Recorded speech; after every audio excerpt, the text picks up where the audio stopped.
Are we dazzling the screen? We're dazzling the screen. Hello, everybody. Hey, everyone. How's it going? Hello. Hi, everyone. Welcome to Let's Chat About It with KP. There we are. Yay. Let's chat about it, shall we? Love that. Let me. Yes. Can y'all hear me? Because Yeah. Yep. Okay.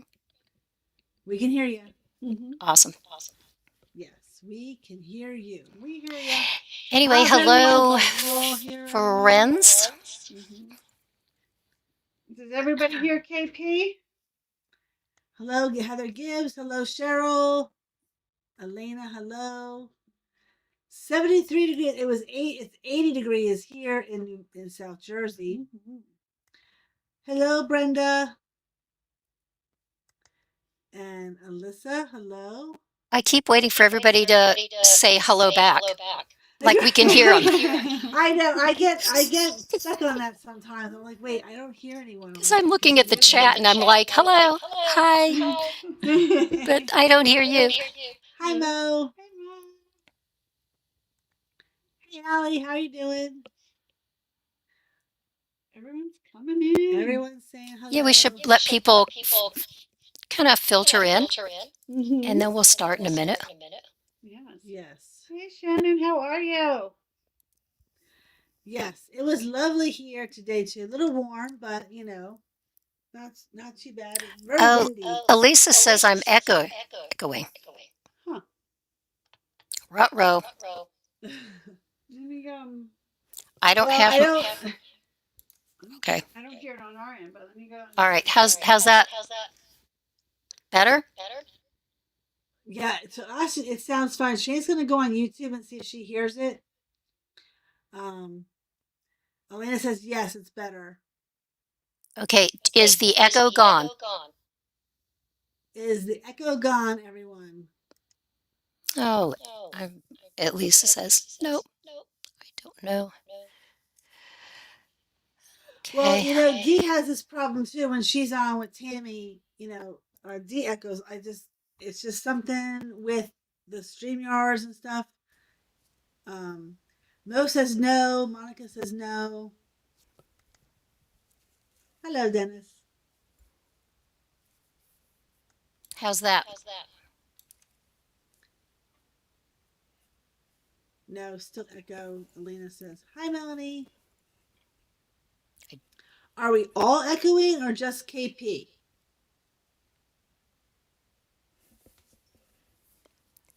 Did you modify anything on your end, Heather? No, I haven't touched anything.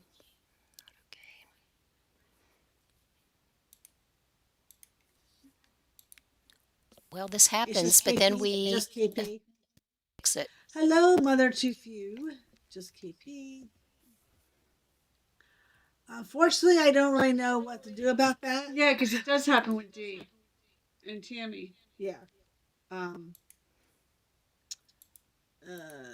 No, she just we went through all this. She does not have two devices open.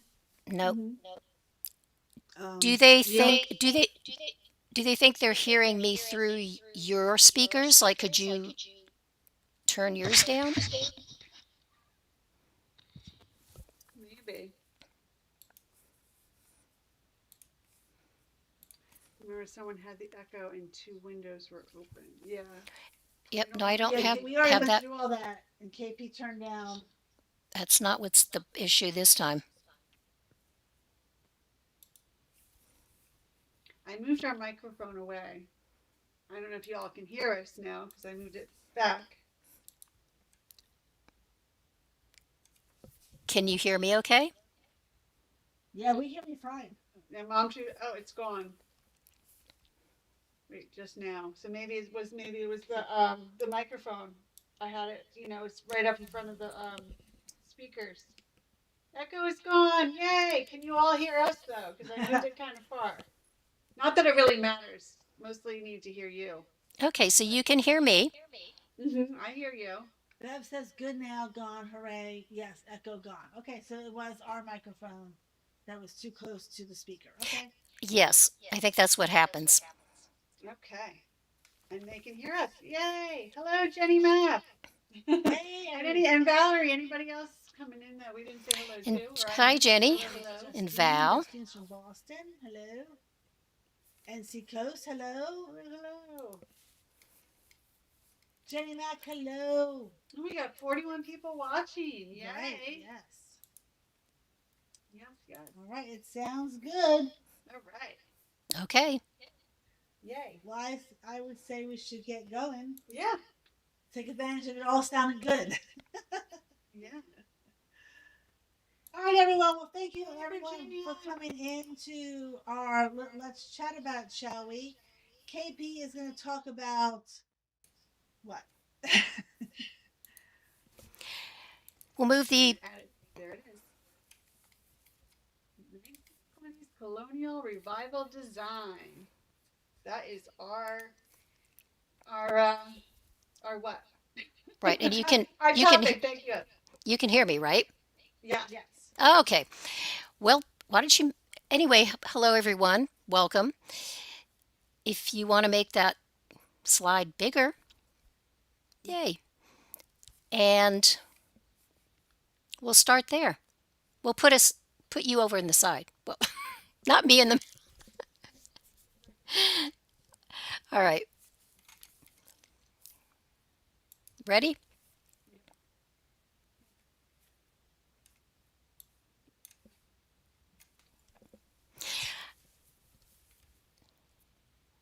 Are we ready to begin? I can't hear you very well, but Maybe it's because the microphone's far away. just well now yeah, just move it a little bit closer. Okay. I'm afraid. KB. Okay. There. So we're gonna basically now I'm getting an echo, but Yeah. move it back to where it was. Yeah. I just did. We'll just talk louder. Yeah. Yes. Or use the microphone on the computer and not the other one. I don't have a microphone on Yeah, the computer. okay. So it says echo did come back. I pushed it back again. Your parents' first house looked like the bottom right, Jenny Mac said. See if I'm.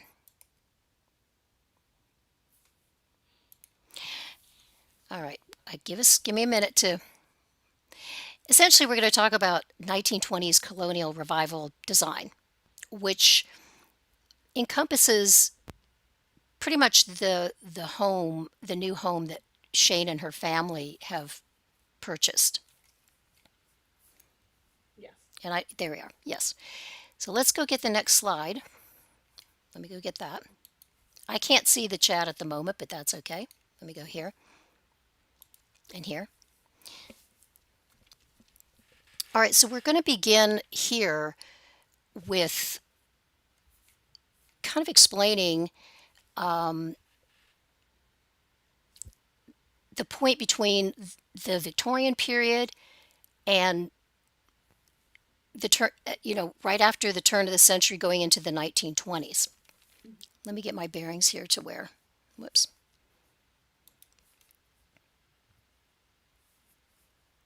Okay.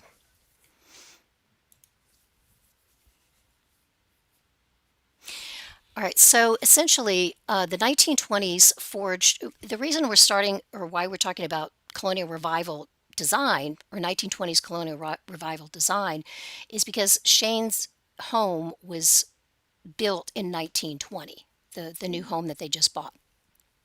So to begin, or to preface all of this, the 1920s forged a dramatic break between America's past and future.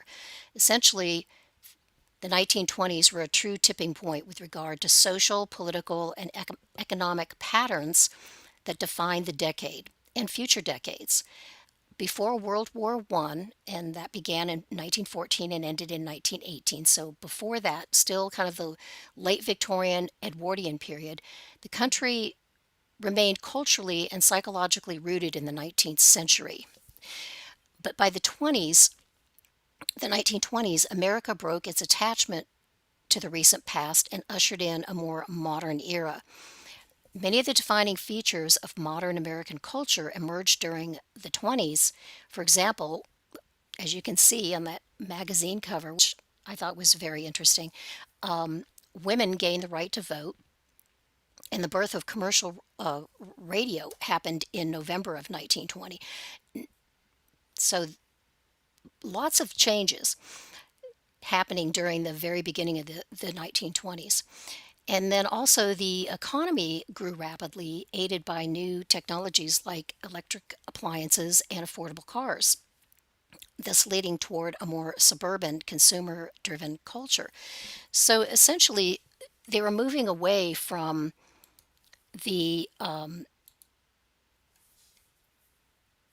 highly regimented and sort of ornate and very, for many, many years, the Victorian and Edwardian period.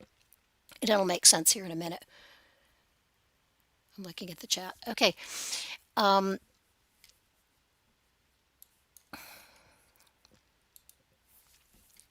so I need to get back over here.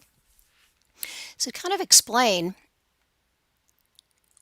what 1920s colonial revival design is. Well, let me back up a minute. Going from, let me start over with this. I'm sorry. It takes me a minute to get going, and I can't hear you guys at all. So I don't know what's going on. There you are. Maybe you're not saying anything. I don't want to. Yeah, I was afraid. We didn't want to interrupt and have it echo Oh, or anything. So okay. Now I can hear you. Okay. So the 1920s also saw a historic housing boom with modest residential homes springing up in styles of all kinds, most notably period revival, which included colonial revival and accounted for about 40% of new homes being built between 1910 to 1930. Other popular revival styles were English Tudor revival, Spanish colonial revival, and Georgian colonial revival, along with non revival styles such as the Craftsman bungalow and the New England Cape Cod. right. We're going to focus on specifically the colonial revival home, simply because that's what Shane's house started out as. To continue, as families sought practicality without sacrificing charm, architects of the day designed homes that were functional, affordable, and stylish. From stately colonial revivals to cozy bungalows, those homes offered efficient layouts and modern conveniences that were ahead of their time. So let me get the next slide here and it'll make sense. So, well, what is a colonial revival house? Essentially, colonial revival is defined by around 1880 to 1955. And I live in a colonial revival house now that was built in the 90s. So they're basically American homes that blend the symmetrical and balanced designs of early English, Dutch, and Georgian architectural styles with modern 20th century features. Excuse me, hold on. My voice always cracks when I do this. This style was heavily inspired by the 1876 Centennial Exposition and gained momentum through the 1893 Chicago World's Fair. Colonial Revival design remained a common and popular architectural style for suburban homes through the early 1950s. The style was often considered the American way of building, representing a nostalgic look back at the country's early history and as a reaction against the previous decades of elaborate Victorian styles of architecture. It was also a way of focusing on American colonial traditions. Let me go back here. I was going to see if does anybody have any questions in the chat? Should I pause? Let me see here. Everybody's still saying hello. Right. So I basically just wanted to sort of set that up and pretty much give a, a preface to what is 1920s colonial revival design, because essentially it continued through the 30s, the 40s, and into around the mid 50s. And then it kind of fell out of favor because people really they started building like modern homes, more modern homes in the 50s and then further on into the mid century. So I'm sorry, I'm just trying to look at chat, read chat, figure stuff out. Okay. So let me look at my note here.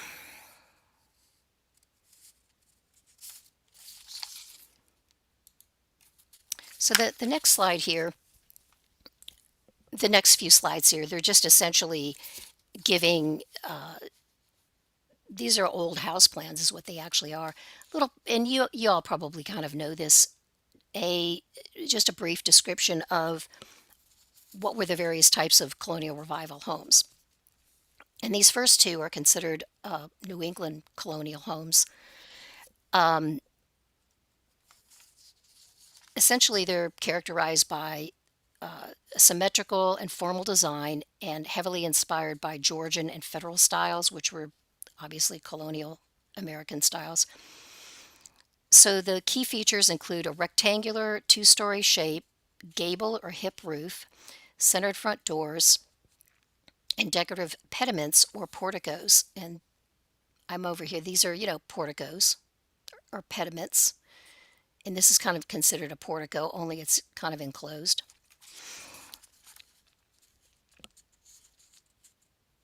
And typically they were decorated with shutters, and they were either clapboard, like this siding here, or a brick. So the next one is another highly favored colonial revival design, and that's the Dutch colonial. And what's interesting about this is that you can always pretty much tell them by these gambrel roofs here, this shape, and everybody probably knows that when you look at it, or when they've seen them, they go, yes, that's a Dutch colonial. And I'm sorry, did you say something? I can't hear you. Just move the mic back, I guess.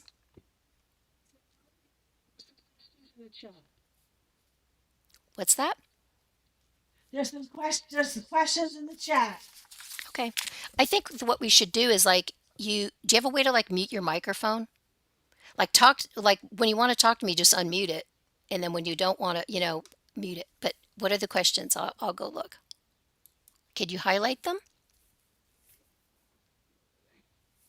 Or tell me what they are? Let me see. I'll highlight the questions when I see them. Okay.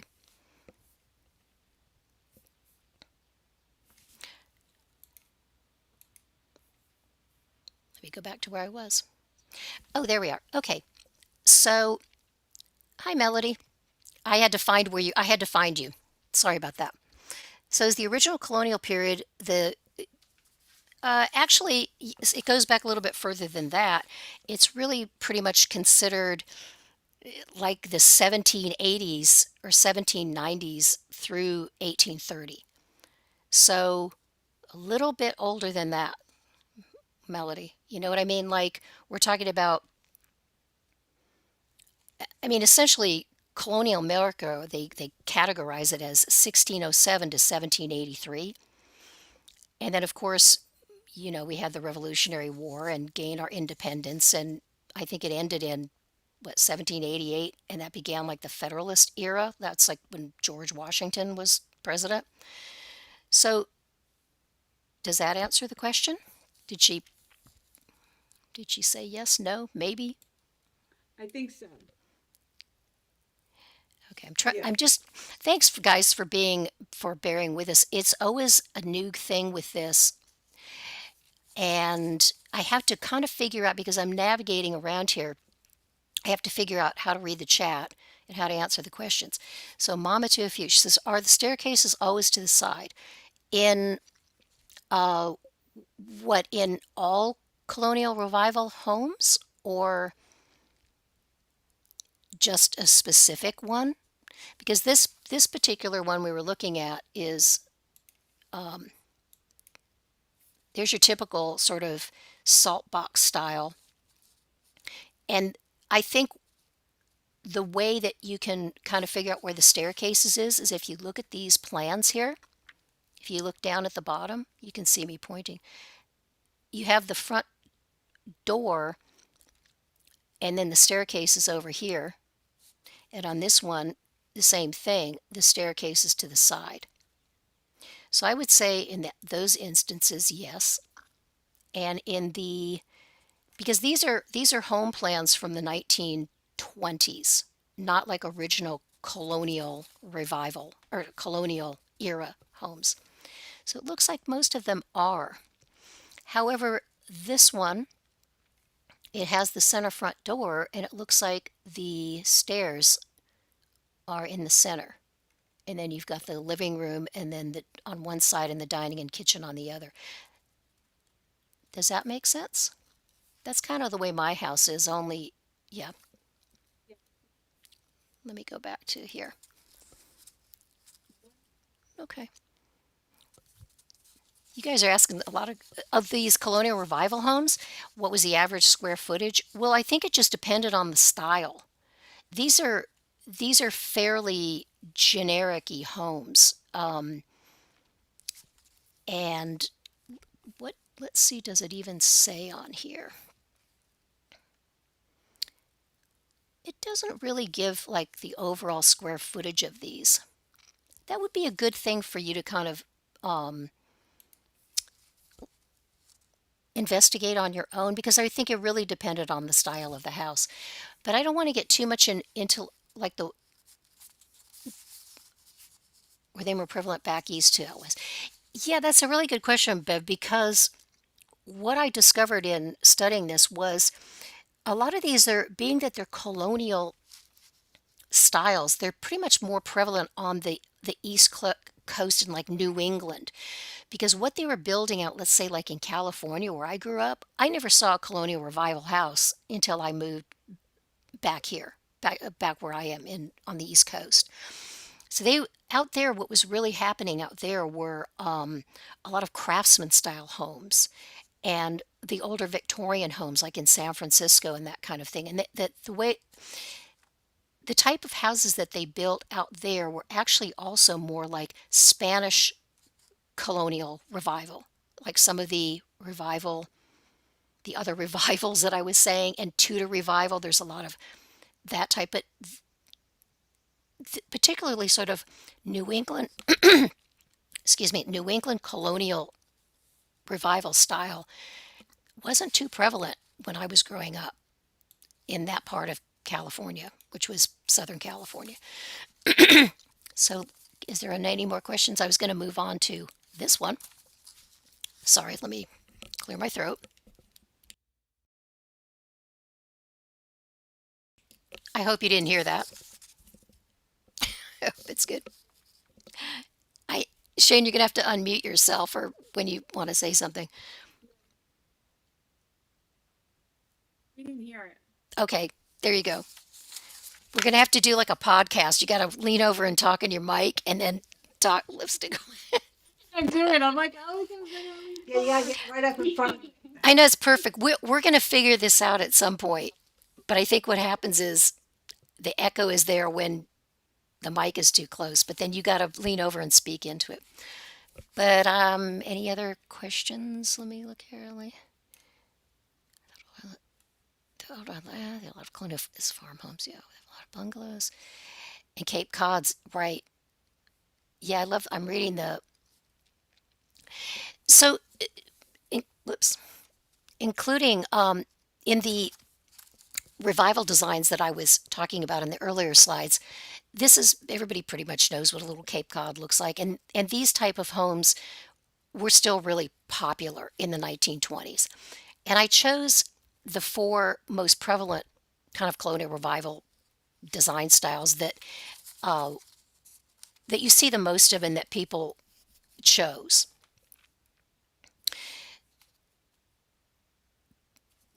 When or with and the builders chose it, and they fit into the neighborhoods back then because we're not quite into sprawling suburbia yet.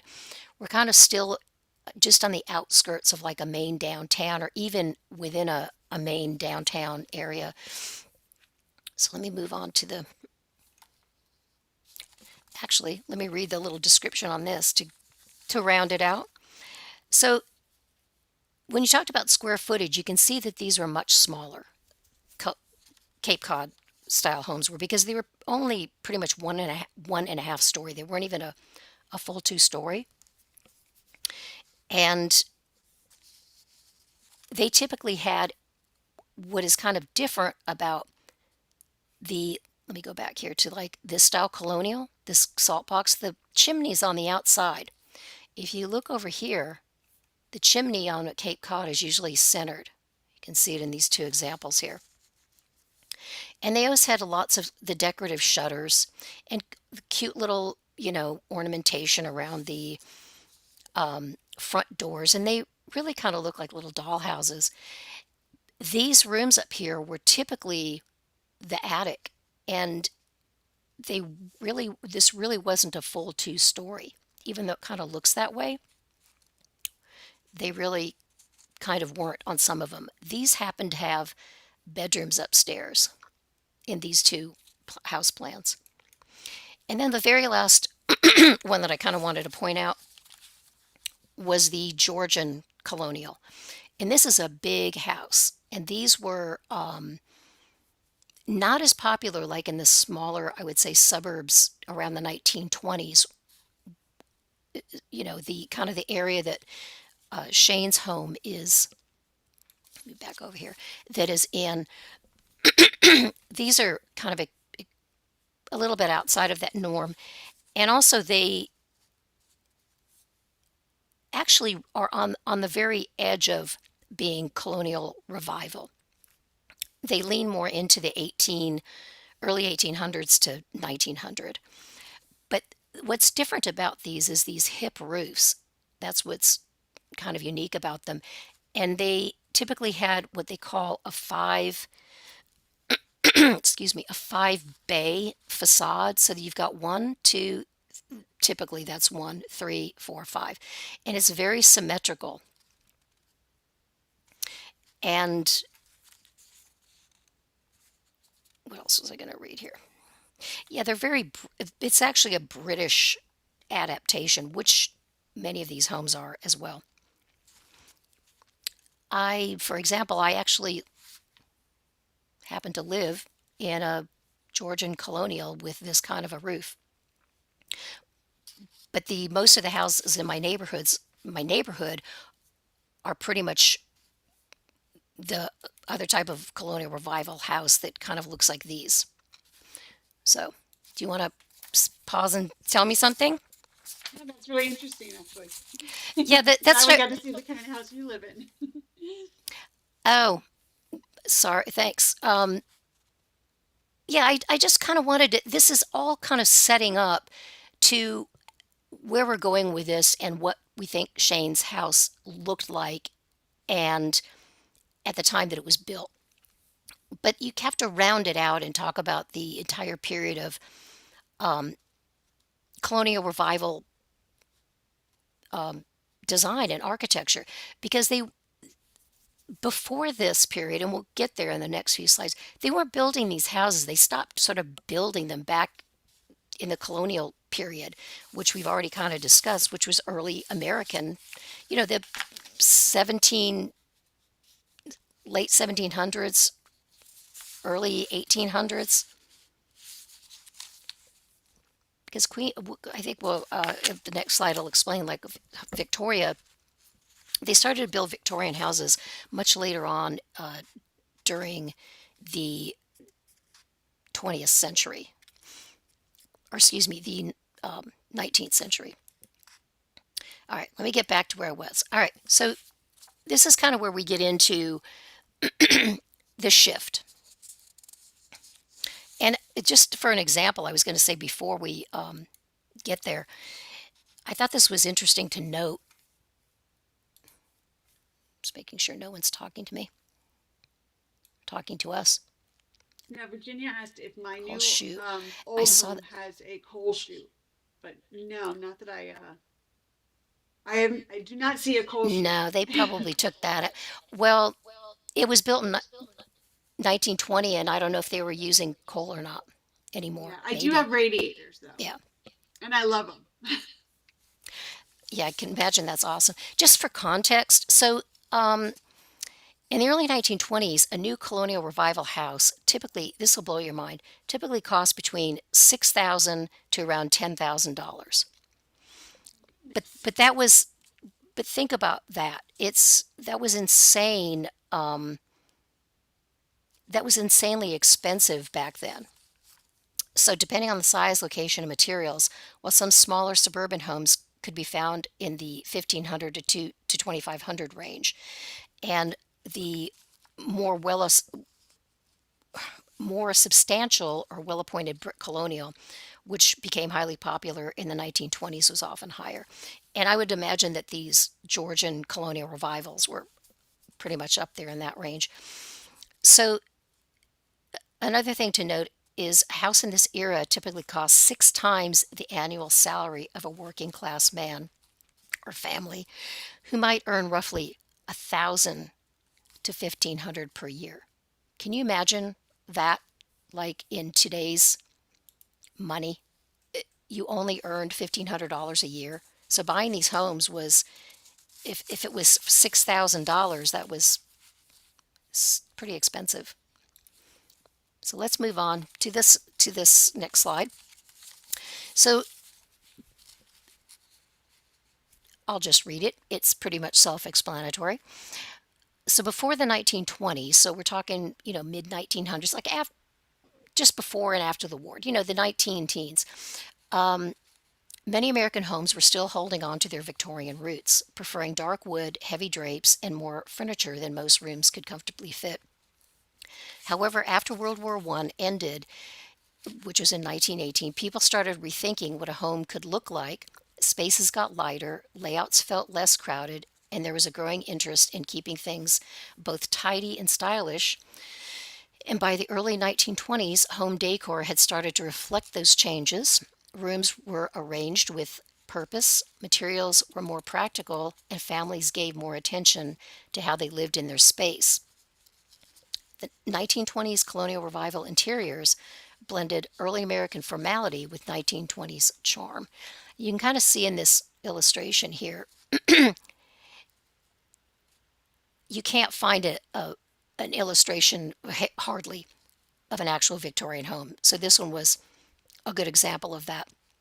Heavy furniture, they preferred like Gothic, Rococo, and Renaissance revival. And it's going to kind of keep that in the back of your mind because we're going to shift. By the time we get to the 1920s, nobody wants this anymore. This is all heavy and gaudy and too fussy. And so it was truly like a tipping point to what came next as far as interior designs. So, in that regard, color in particular played a big role in the shift of 1920s interior design. Excuse me a minute.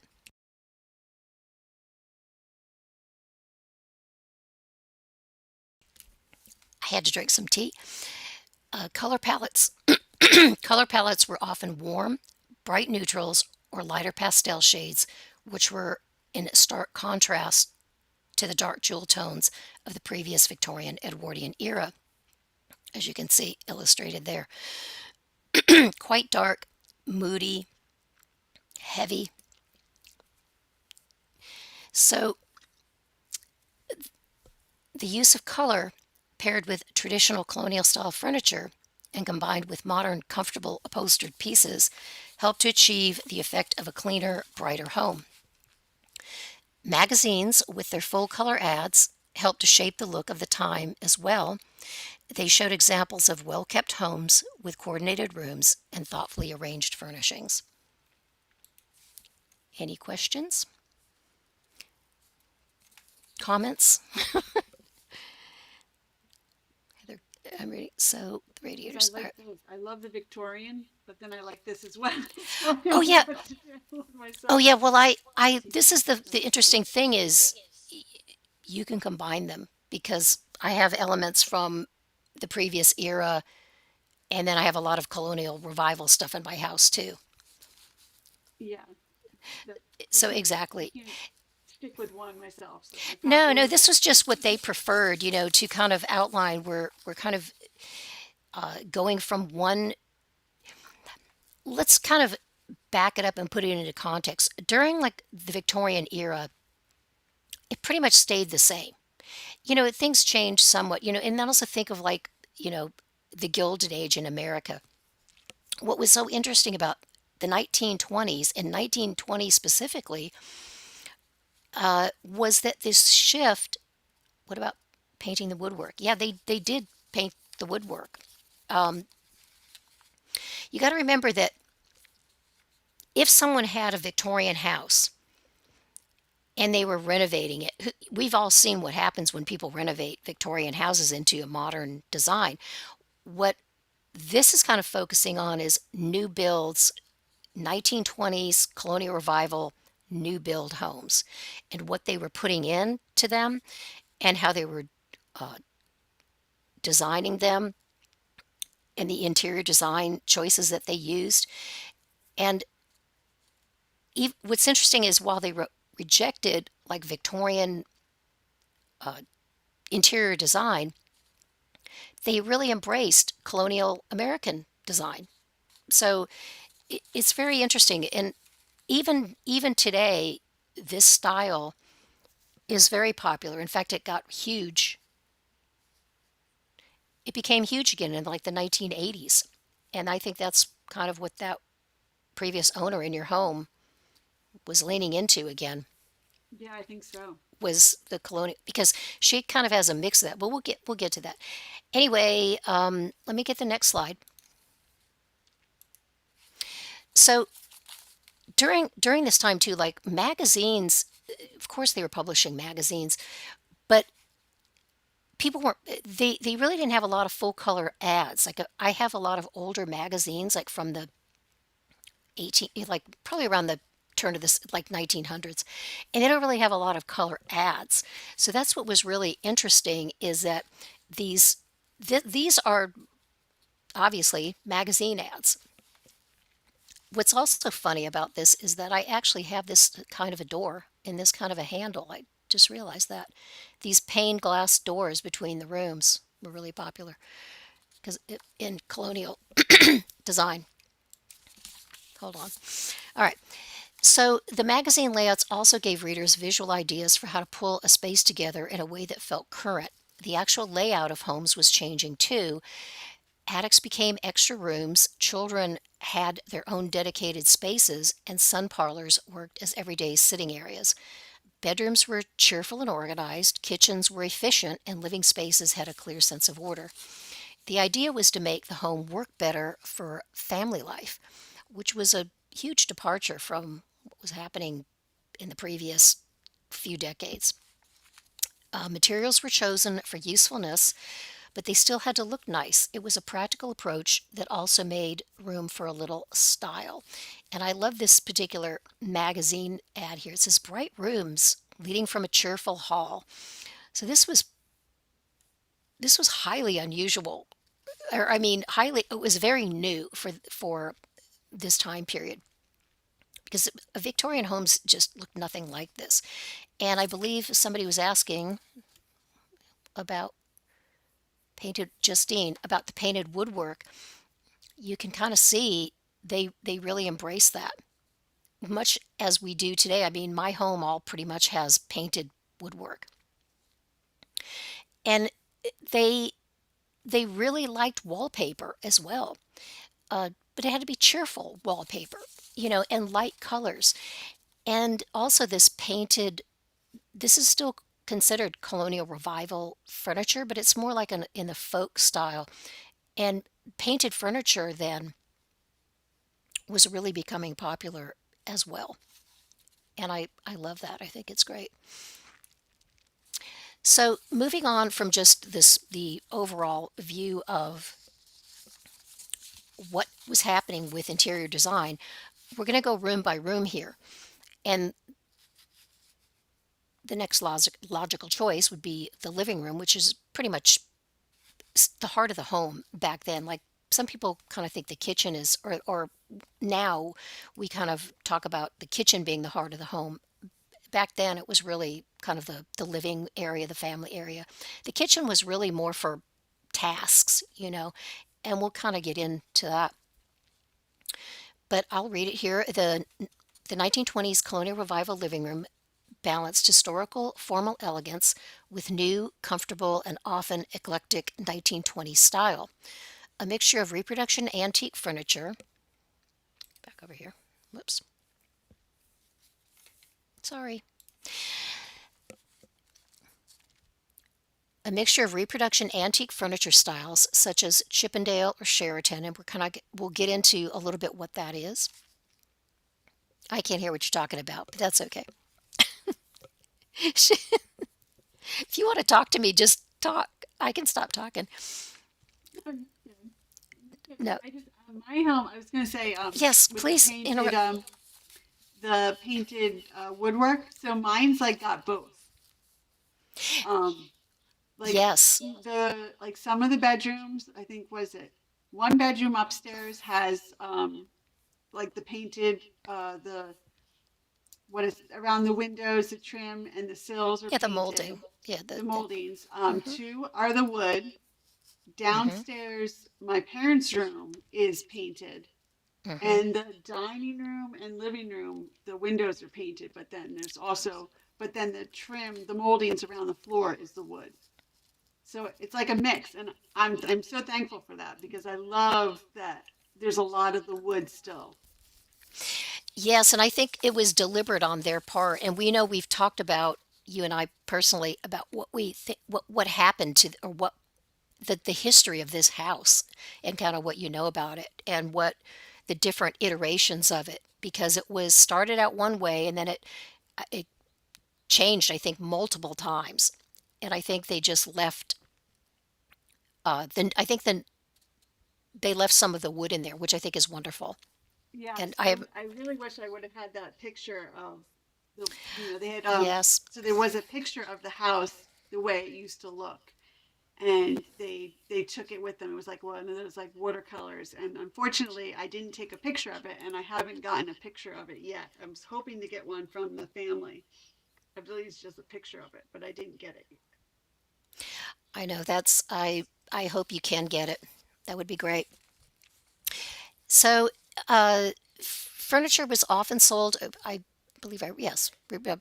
Okay, furniture was often sold in match sets, even like today. Featuring a sofa and side or club chairs. So the what they preferred with wood furniture, hardwood furniture, was the colonial revival style. But as you can see in this image here, let me go over here. These are more 1920s styles, the big upholstered furniture. This is not considered colonial.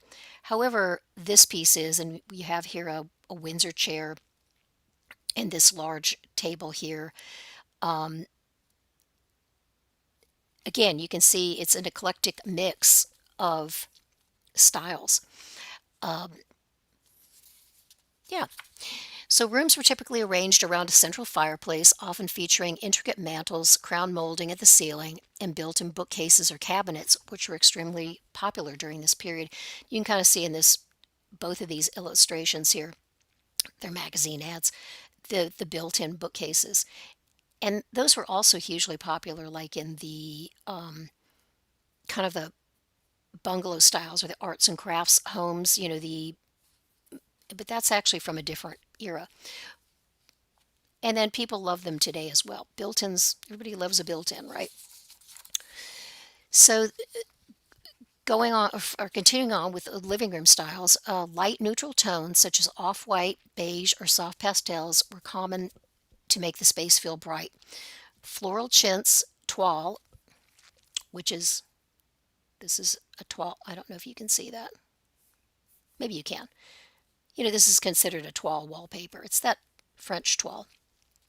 And linen fabrics were popular for curtains and furniture upholstery. Highly polished hardwood floors were standard, often covered with Oriental or reproduction Persian scatter rugs. However, linoleum flooring was gaining in popularity. Lighting frequently included wall sconces and crystal chandeliers, reflecting a mix of traditional and modern electric lighting. This style offered a sense of stability and historical continuity during a decade of rapid social and technological change. And you can see the differences in these two rooms. They're still leaning into that colonial revival style. However, the top one looks a lot more feminine and the bottom looks a little bit more heavier. And I believe that most of these ads, what's funny, and we're going to get to it, are for linoleum or the Congolian rugs, which were hugely popular during this time, although people still had hardwood floors. Let me get back up to the studio. And I thought this was funny that you found and used this picture, this image right here. Shane did. This is kind of a more elaborate version of colonial revival design. Probably something like this you'd find in more of a formal home, maybe like the Georgian style. I wouldn't say that you would find this kind of interior design. But these magazines, they produce these images because they were promoting a product, either linoleum flooring or the furniture or fabrics or something. So these are highly almost stylized photographs. Do you want to? I can pause here a minute. I don't know if you had questions. My house is painted woodwork in the foyer and living room for there's a stark stained wood. Oh, Jenny, you're so funny. Thank you. Even Jenny says, KP, my caretaker, says you have a lovely voice, even when it's all gravelly. But thank you. That's very nice. I don't think I have my radio speaker's voice on tonight, but let me go get this next one. You still sound really good, KP. Okay. Well, if I'm making sense, that's all I really care about. You are. So I wanted to illustrate, these are two magazine ads, and one's from 1924 and one's from 1928. And I just kind of wanted to show you that, or show everyone that most of these illustrations that we're using were magazine ads, but also the fact that linoleum was just, it's not like they invented it in, I've got a little blurb on it. It was around. It just that people, I think, was being used in a more industrial way. It wasn't being really pushed as flooring for your home. And perhaps maybe there's a few reasons for it, because I think in a lot of ways the kind of hardwood or oak floors, or what they were back then, people tended to think of them as being from that previous era. They were a little bit too Victorian, a bit too Edwardian. So, like anything in our world now, everybody, they want new and different things. So I think it's kind of a weird juxtaposition that they had this beautiful colonial style furniture and interior design, and then you have linoleum, which I think is just, some of it is pretty nice, but in this example here, I just wouldn't prefer it. But it looks nice in the sunroom over here. Yes. It works for that. But just a little blurb on it. So 1920s linoleum flooring was a popular, durable, and hygienic choice. It's funny how they all got very excited about things being hygienic and orderly. I guess the previous decade, nobody cared. But commonly featuring colorful, intricate patterns like mosaics, marble, and tiles. And this is something that I didn't know. And well, what is linoleum? It's made from natural materials like linseed oil and cork dust. And it's basically with a jute backing. So uh, early linoleum is considered natural, but not later on. Later on, it contained asbestos, so you have to be really careful with that.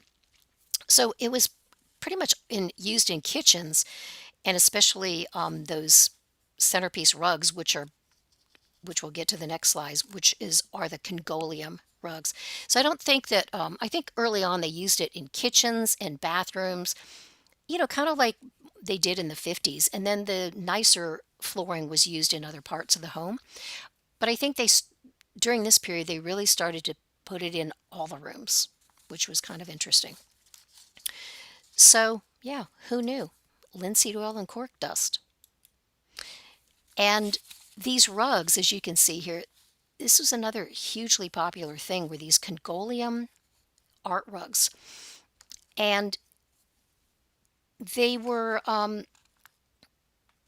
meant to look like actual rugs, but what they were is asphalt and felt. So they were highly durable. They were almost like linoleum, but not quite. And you can see from 1921 all the way through 1929, these things were still hugely popular. And I don't know if they put Congolium over linoleum or if it was these Congolium rugs over hardwood. It's hard to tell. But they, again, they're made out of a really interesting material, like I said, which is like asphalt. And the reason it's called, this is another fun little thing. Let me look at the chat. The other fun little thing was the name Congolium. The name Congolium comes from the asphalt used in the felt base production, which was sourced from the Belgian Congo. So it's Congolium. Who, advertising back then, right? It's a very strange name.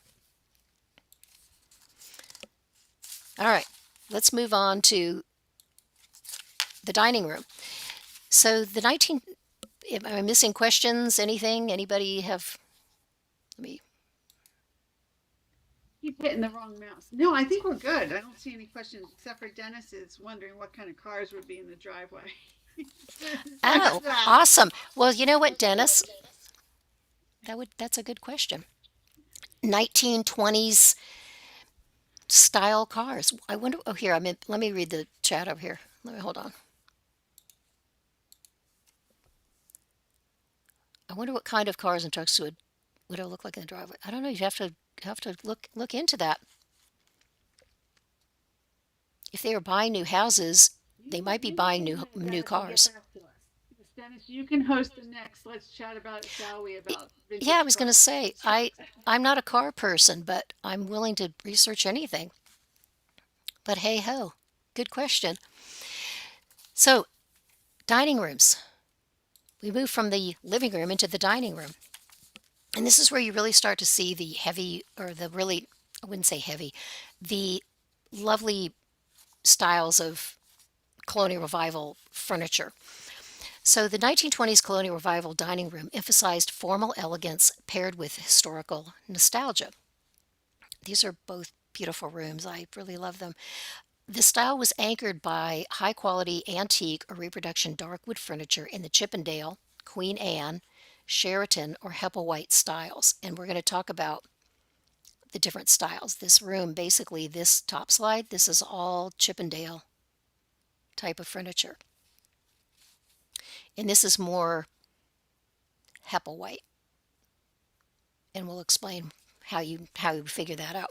So notable features include detailed moldings along with built-in corner china hutches, cabriole leg tables, that's what this style is. This is a cabriole leg. And of course the buffets and sideboards. Other key elements were hardwood floors. And this is where they kind of skipped the linoleum. topped with Persian rugs, polished brass or wrought iron chandeliers, and refined wall treatments like wainscoting, grass cloth, or damask wallpaper. And we all kind of know what wainscoting is. It's similar similar to this. I mean, most of these they had a chair rail. My dining room is designed very similarly to this, where it has a chair rail and then the molding below it, and it's all painted. I don't have any wood trim in my house because it was, I mean, there's wood trim under the paint, but finished wood trim because my house was built in 1994. So here's a couple of other examples of, on the one side, you have a bit more of a casual style dining room with a toile wallpaper and more country or almost Windsor style chairs. And over here, you have a bit more of a formal design. And if you look really closely at these chairs, I don't know if you guys can see that. These look like they're painted almost like in the, what is it, the Hitchcock style that your mom likes so much, Shane? So that was also a hugely popular design feature.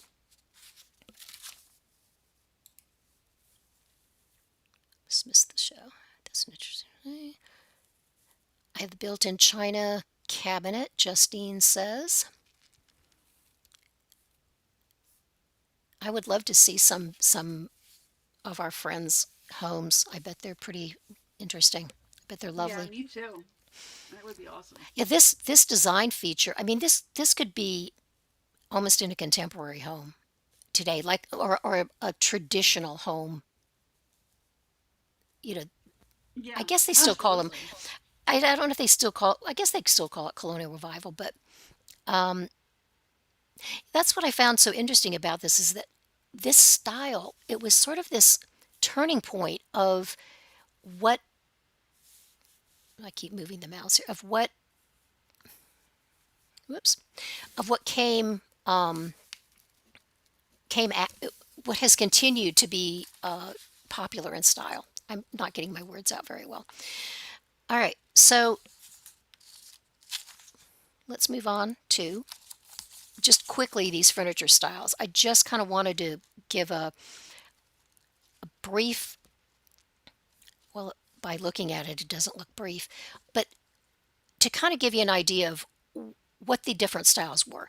So Thomas Chippendale, I'm not going to read all of this. You can see he was basically a world famous English cabinet maker, and he designed furnitures during his during that period he lived in the Georgian, English Rococo, and neoclassical styles. And when you look at this, everybody always thinks of, they pretty much know that's a Chippendale chair, or many people do. So the Colonial Revival versions of it were produced between 1880 and 1940.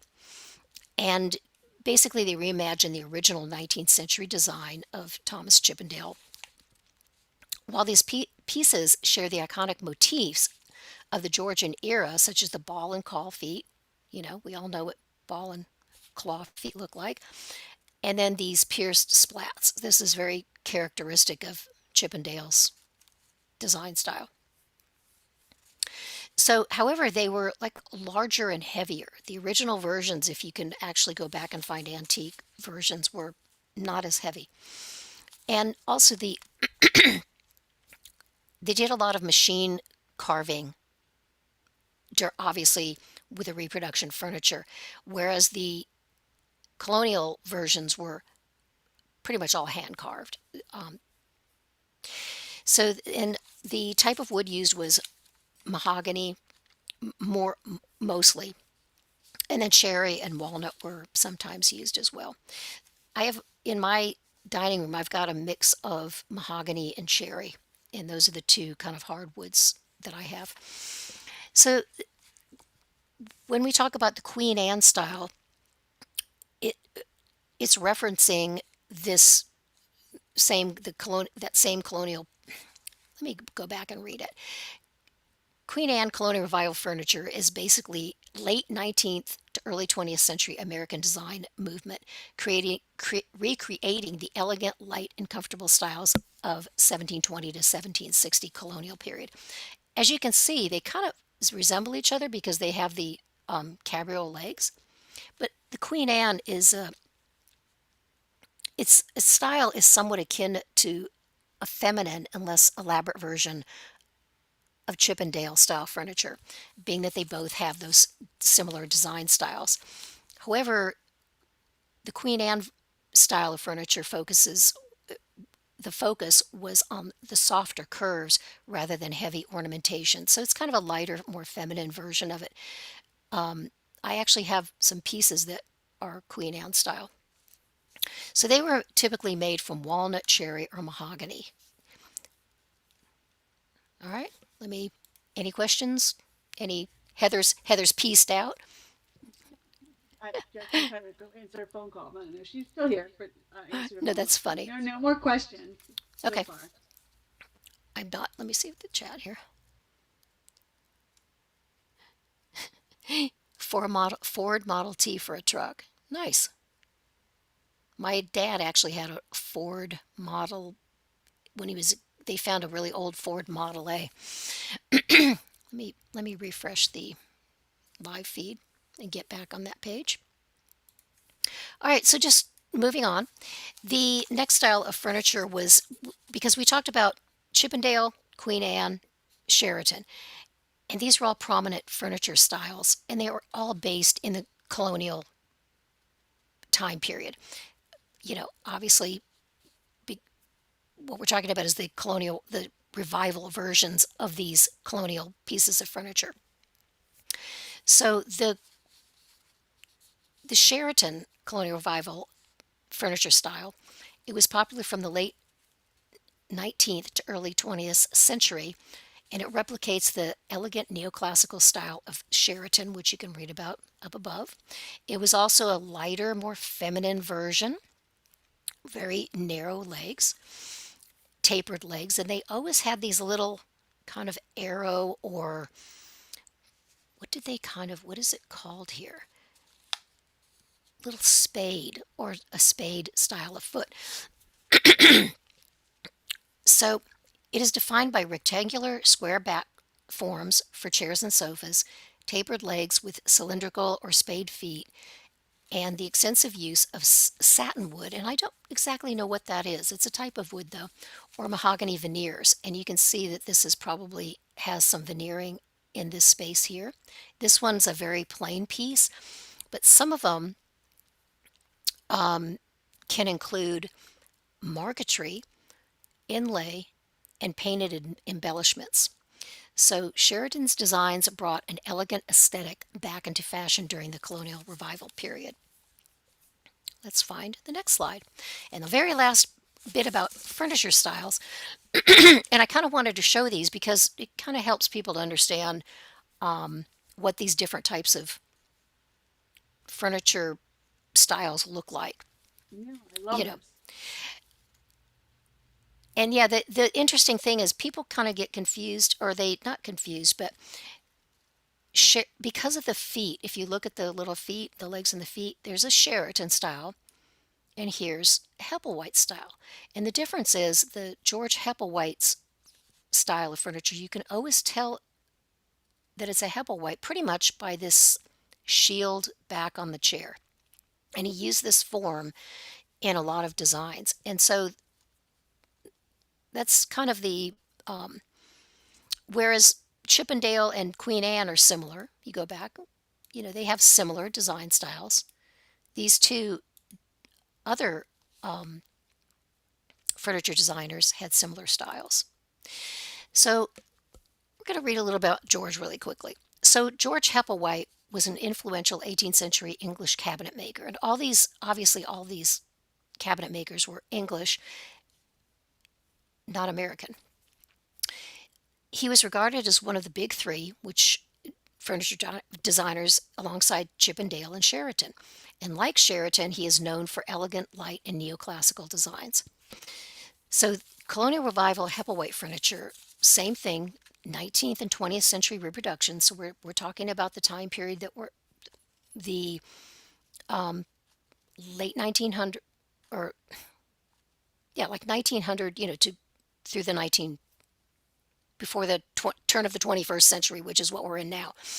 They're either reinterpretations of the late 18th century, yeah, reproductions or reinterpretations. I'm sorry, I get derailed when I'm not paying attention.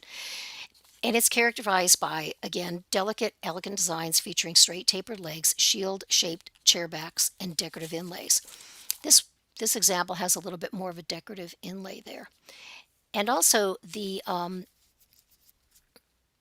choices were mahogany, walnut, and satin wood. So they kind of stayed with the same kind of wood. They weren't Oak furniture was pretty much out of fashion because oak furniture is equated more with the late 19 teens, like the or early 1900s to the mid 1900s, that kind of Edwardian era style furniture. And these particular pieces, just to round it out, these beautiful pieces revived the grace of the early American federal period. And that's what we were talking about, the later part of the colonial American period. All right. And we cannot forget the iconic Windsor chair. Go back and check. Did you have Love something to these. say? Oh, Love awesome. these. Yeah. Oh, good. I'm glad I included all these because I was trying to have it make sense and flow in a way that talking about the different rooms, talking about the type of furniture that they chose to put in the rooms, and then, well, what are those types of pieces of furniture? So let me go back to the bigger one here. So Windsor wasn't really made by one person. It wasn't like a Hepplewhite or Sheraton or the Chippendale type of furniture. It was basically a type of furniture that actually came about in where's my note on it? It was basically originated in England, like in the early 18th century, and it was heavily favored by American colonial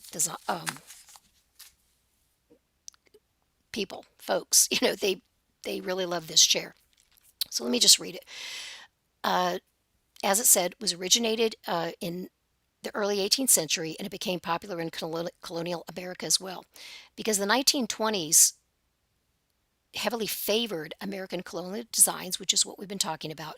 So the authentic 18th century, which would be period accurate for for colonial America, as well as 1920s reproductions, Windsor style chairs became highly desirable. And this ad here is from 1926, and it's advertising just basically this company, Whitney Windsor's. There were so many people that made this Windsor style chair, and this is only one style. That's a whole rabbit hole you can go down learning all about all the different Windsor style chairs. What's funny is this particular one, I actually have a chair that looks similar to that. However, it was my grandfather's and it wasn't from the 1920s. It was from a later period, I think further into the 40s. Oh wow. And yeah, and he and it's maple. Excuse me. I'm sorry.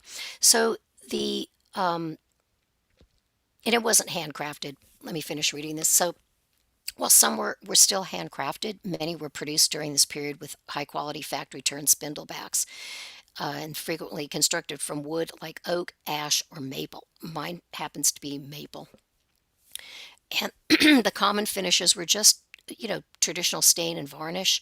And they also, the ebonized versions, which were the black versions, and or painted surfaces, they would paint them in, green, blue, or eggshell white. And sometimes they would be painted with one of those colors, but then embellished with other like floral designs, like the other painted furniture that I showed. So they weren't so much, they were never upholstered. They were pretty much just accent chairs, or they were used in dining room sets. And they kind of brought that more rustic country look to 1920s homes, and it's still popular today. And you just said you liked it. I mean, it's still one of those very iconic and popular styles of furniture Yeah. that, We have those in the Hollow, the oh, how Pennsylvania house. lovely, Yeah. lovely. Yeah, it's iconic. When people think of early American design or colonial design, they typically think of a Windsor chair. And it was still hugely popular in the 1920s. However, it depended, I guess, on the type of home they had, what style they were embracing. Just like now, it wasn't like it was one style. And a lot of people think also that 1920s, they think, oh, it's all Art Deco. And it's like, not really. This style was hugely prevalent and popular way into the late 1920s. It really wasn't kind of more toward the 1930s that we kind of enter into a more Art Deco period. And because it wasn't like a switch that somebody turned off and on. And most people didn't like redecorate their colonial revival houses to be Art Deco houses. That was a whole different design style and, in a way, a different period. So, what a lot of people, I think, don't really think about is that this style was your quintessential sort of suburban, regular family type of home interior. So, I think that antique furniture can fetch, yes, absolutely. All right, moving on to the bedroom. So, the 1920s colonial revival bedroom combined 18th century traditionalism with early 20th century comfort, meaning, the nice, cozy chairs, but they still liked the hard wood furniture, the hard, um, I can't think of the word, just, you know what I'm trying to say. Yeah. I know The, what you're saying. the bed frames and dressers and tables and chests of drawers and that kind of thing. So the uncluttered, symmetrical layout gave the space a bright, airy aesthetic. Walls are painted in soft, light colors or covered in simple patterned wallpaper and accented with cream or white painted trim. Again, very popular choice to do that. Key elements included polished hardwoods or linoleum, flooring with soft area rugs, sheer curtains, or floral chintz pattern drapes. So you can kind of see the sheer curtains here. Nice example. And then you've got your pattern chintz. And this pediment style was hugely popular. I have that style in my library room, but not throughout the rest of the house. So popular furniture pieces included mahogany or walnut dressers, which we just spoke about, spindle or four-poster colonial style beds in the Queen Anne or Sheraton styles, and comfortable upholstered side chairs. So not too much variation from what people choose today. And these are just four examples of other colonial revival style bedrooms. And you can see these, maybe they were kids' rooms, maybe they were guest rooms. This one on the bottom, I think, is really charming with the green painted bed frame, the painted furniture. Lots of bright colors, pastels, cheerful wallpaper. Gosh, people in the chat might even remember going to their grannies or something, and these were even popular like in the 50s and 60s, the early parts. The sheer curtains with the little bobbly fringe, the little pom-pom fringe on them. I didn't even realize that was a 1920s kind of a thing. But there you go. More linoleum and rugs. So, I'm Yeah. sorry. All right, bedroom. All right, moving on to the kitchen, and then we're going to move on to the bathroom. So this is where it's really interesting. Is early.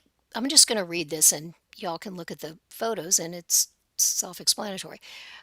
Early 1920s kitchens were designed for efficiency and prioritizing function over aesthetics.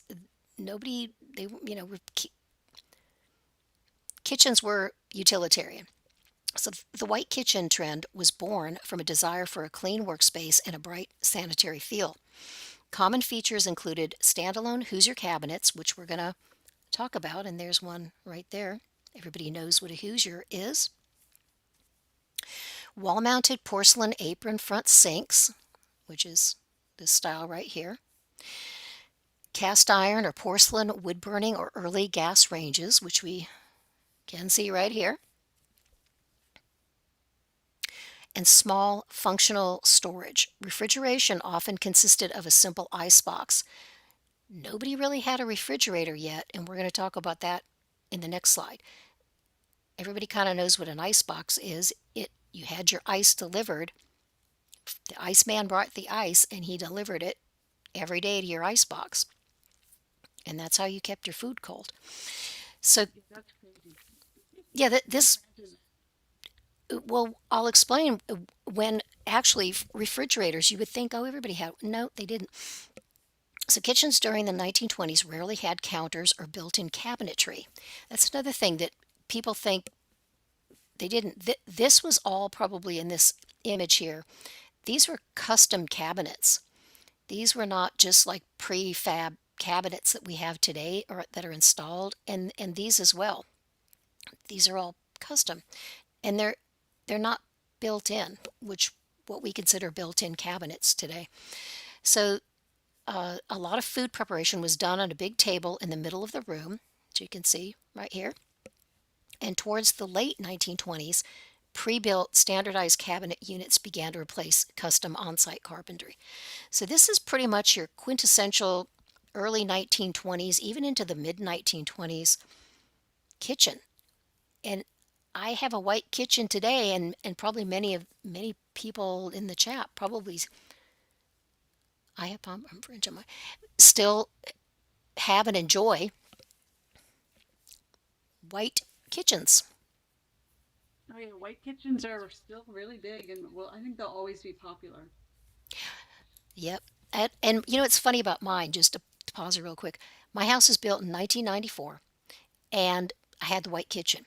Well, that after a while that went out of favor. Here we are 30 some odd years later, and people want those white kitchens again. They had Yeah. a lot of people had ripped them out and put in the gray cabinets or the wood cabinets or whatever they put in, and then now they want them back. So I never changed my house from the 90s. Like the woman, the family that you bought the house from, she kind of left it right there in like the 80s and 90s, right? Your new home. Yeah, And yeah, and yeah. With the and it pink stopped paint there. And now everything's back in fashion. yeah, She has everything that she has is wonderful. Or everything that you have is wonderful. yes, and So there is no room for a refrigerator. I mean, there is this very small refrigerator, but yeah, in order to exactly. put a big refrigerator, we actually had to put it in a different spot. So, Yeah, but I'll you'd be have to showing more move. of that on the Real Private Life. Yes, I'm sure there's lots to be seen. But going moving still in the kitchen, but moving on to that Hoosier cabinet because it really was a big deal during that time because they didn't have kitchens weren't organized before. Let me read it. So the Hoosier kitchen cabinet was a transformative piece of kitchen furniture, and that's not an exaggeration. It was marketed as a labor-saving innovation. It became a staple in kitchens across the US. The cabinet was designed to centralize all kitchen tasks in one organized unit, a novel idea at a time when kitchens were often cluttered and inefficient. The previous decades, kitchens looked nothing like this. They were dull, dingy. Maybe you had a stove, maybe you had a sink, maybe there was a table in there, maybe a cabinet, but nothing like what was happening in the 20s. So it promised to save steps and introduce a new level of efficiency to household work. The Hoosier also came to symbolize modernity in domestic life. So it was a very modern thing to have because It's sort of like whatever. What does everybody have now? Like that, like an air fryer now, or whatever, or when microwaves were huge. So everyone had to have that cabinet. So there, let me finish this. By the 1920s and 30s, the Hoosier cabinet had become a standard in middle class homes, with variations produced by manufacturers such as Sellers, Napanee, and McDougall. So Hoosier, people tend to call it as give it a it's a blanket name for that style of cabinet, but a lot of other cabinet makers made it, and Sellers is one of the other, as you can see here, was one of the other biggest competitors to the Hoosier cabinet. So it wasn't just one kind. I mean, that obviously that makes sense. These other manufacturers were got on the bandwagon and made them as well.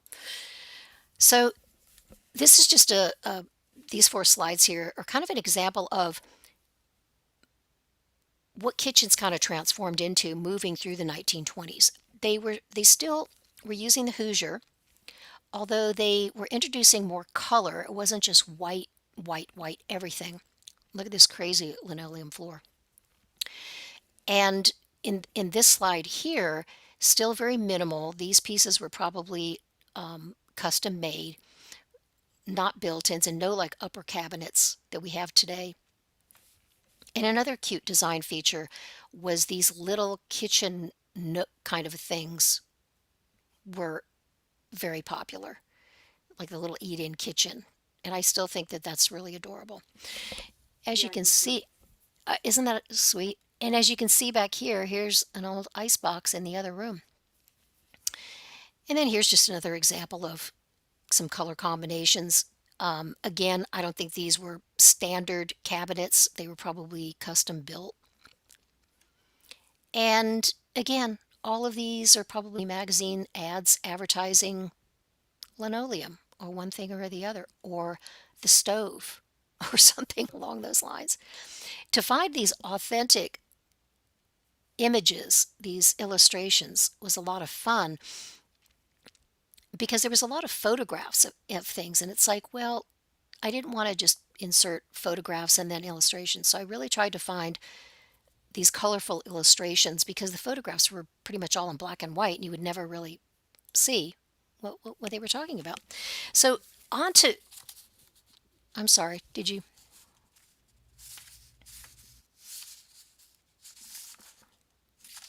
Oops. Were you going to say something, Shane, or no? No, it's okay. Go ahead. Okay, so I wanted to illustrate that this right here is kind of interesting. Um, Let me just read this sheet real quick and then we'll kind of or read my notes. So the first electric home refrigerator was actually invented in 1913 by a gentleman named Fred W. Wolf. And there was earlier mechanical refrigeration for commercial use. It kind of existed in the 1800s, but nobody had this. So mass production of home refrigerators did not begin until 1918 and gained popularity in the late 20s. But why? And then you think, well, 1918, why didn't people have them? Well, we're going to get to that because they were incredibly expensive. If you're looking at that $215, wow, that's cheap. Not in 1929, which is when that ad's from. So what you're looking at there is the GE monitor top refrigerator. And they brought that out in 1927. And it was the first widely popular home electric refrigerator. And when it first came out, it was priced at $525 to $550. So hold on to your hat because when you do the conversion, that was $7,500 in 1920s money. Like that's the equivalent of what that refrigerator cost. So nobody had the money really to buy these refrigerators when they first came out. So this ad was from, both these ads are featuring the 1929 version of the monitor top. And by then, 2 years later, they were able to reduce the price to $215. but it was still, what would that been in today? That was still tons of money. I didn't do the conversion on that, or maybe I did. I think I did. It was probably around $4,000. So still incredibly expensive. And the reason it's called this monitor top is because this actually, I thought it was hysterical because here it is. So the monitor top fridge, it was produced between 1927 and 1936. It was named for its distinctive top-mounted cylindrical compressor, which is what this is here. And the reason they called it a monitor top was because it closely resembled the gun turret on an old Civil War battleship called the USS Monitor, which I thought was hilarious. That they named it after that. And then also, don't you just love the way they didn't put food in anything back then? Or maybe it's just for the ad. But here we've got this slab of meat laying out and the carrots right next to it. And nobody would store their food like that today. But I don't think that they probably just stuck stuff on a plate and put it in their ice box. Or if you had a refrigerator, they probably put it in there like that, which just kind of blows my mind. Yeah. Because it's so like now, well, they didn't think, I think, a lot about food safety, and all of that came later in the like 1940s and 50s, and when Good Housekeeping and Betty Crocker and all, what I'm trying to say is when home food safety and home cooking and all that became huge. So the very last room in the house, main room, is the bathroom. And again, like the kitchens, the typical 1920s bathroom featured a bright sanitary aesthetic with tile or beadboard wainscoting on the walls. You can kind of see the tile around the walls here. And this one looks like maybe it's wainscoting, which, is wood on the walls, and typically tiled floors or linoleum. And as we've seen in other images, that black and white checkered pattern was hugely popular. And everybody kind of, I think, equates that with the 1920s anyway. It's still really attractive. I like that. I like the little checkered floor. So the common fixtures, of course, included a pedestal or wall-mounted sink. And of course, this is a pedestal. And this is a wall-mounted, as is this one. And where am I? A clawfoot or built-in tub with the shower conversion. Obviously, you can see that nobody had like glass doors or anything. They all had these bars and that type of setup. A classic recessed medicine cabinet and mirror, and plumbing fixtures often feature cross-handled knobs, which I think everybody kind of knows what those are. Actually, you can kind of see them here. The old, they look like a cross, and it says like hot and cold on the top, and you have to twist them from the top. They're not like levers, you unscrew them. Yeah, my kitchen sink is like that. Does it really have those on there? Yeah, I Oh mean my there are goodness. definitely reproduction ones. Yeah, But they're, oh wow. So those were typically in chrome or nickel finishes. The house that I grew up in, it was built like in the 50s, and my parents never got around to remodeling it. We had sort of the old sinks with those faucets on them, and I grew up with that. And I never saw like a modern sink, like a single lever sink until I was in my first apartment. So while white was dominant for a clean, sanitary look, some 1920s bathrooms began to incorporate pastel-colored tiles or fixtures later on through the decade. Bathrooms were generally small, with storage limited to shallow medicine cabinets, and radiators were often used for heat. So again, bathrooms were pretty much utilitarian. Again, these are ads for standard, which is the fixtures. I think all of these are standard American plumbing fixture ads, or yes. So there's not a lot to say about that. But however, one really fun and notable thing here, get my notes. Hold on.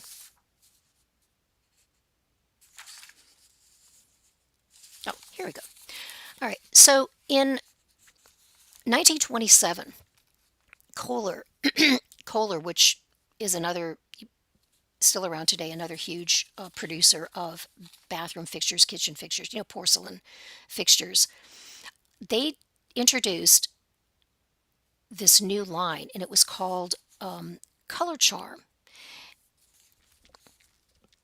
And essentially, this is when colored bathroom fixtures were introduced, and these were the 6 colors.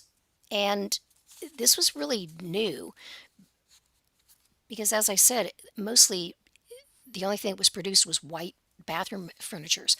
So I'm going to read my notes. It says in 1927, Kohler revolutionized residential design by introducing the first complete suites, which is, all the bathtub, sink, and toilet, of colored bathroom fixtures, moving away from standard white to pastels like lavender and spring green.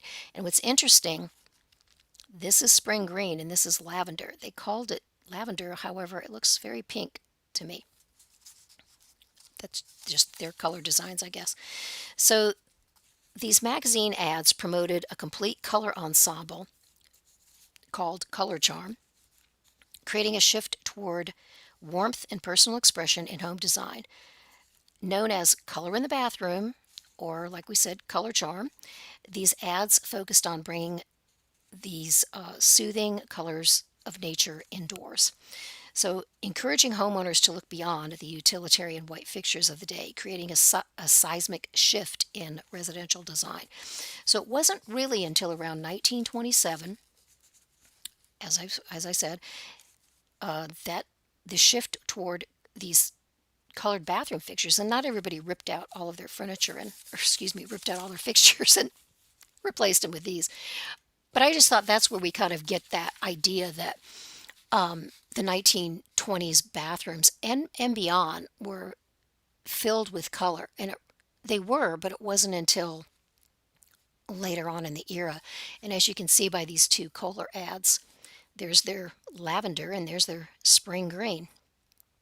So we went from kind of bland white bathrooms like that to very colorful bathrooms in later on in the 20s. I like them both. I like the white, and I also like the color. Oh, I do too. I think it's great. It's like any decade, it from 1920 to 1929, there was so much change and growth. So I just thought before we end this thing on Shane's home, I thought I'd just include a couple slides here about other in rooms in these homes. And this is depicting the entryway. As you can see, this one's very formal. Lots of heavy, looks like Chippendale style furniture. And again, this really popular. And this was used in my house in the homes that they built in my neighborhood. Chair rail with the white trim below and this molding. And then color on the wall with white crown molding and then typically a white ceiling. But they weren't afraid of color, as you can see, and they mixed.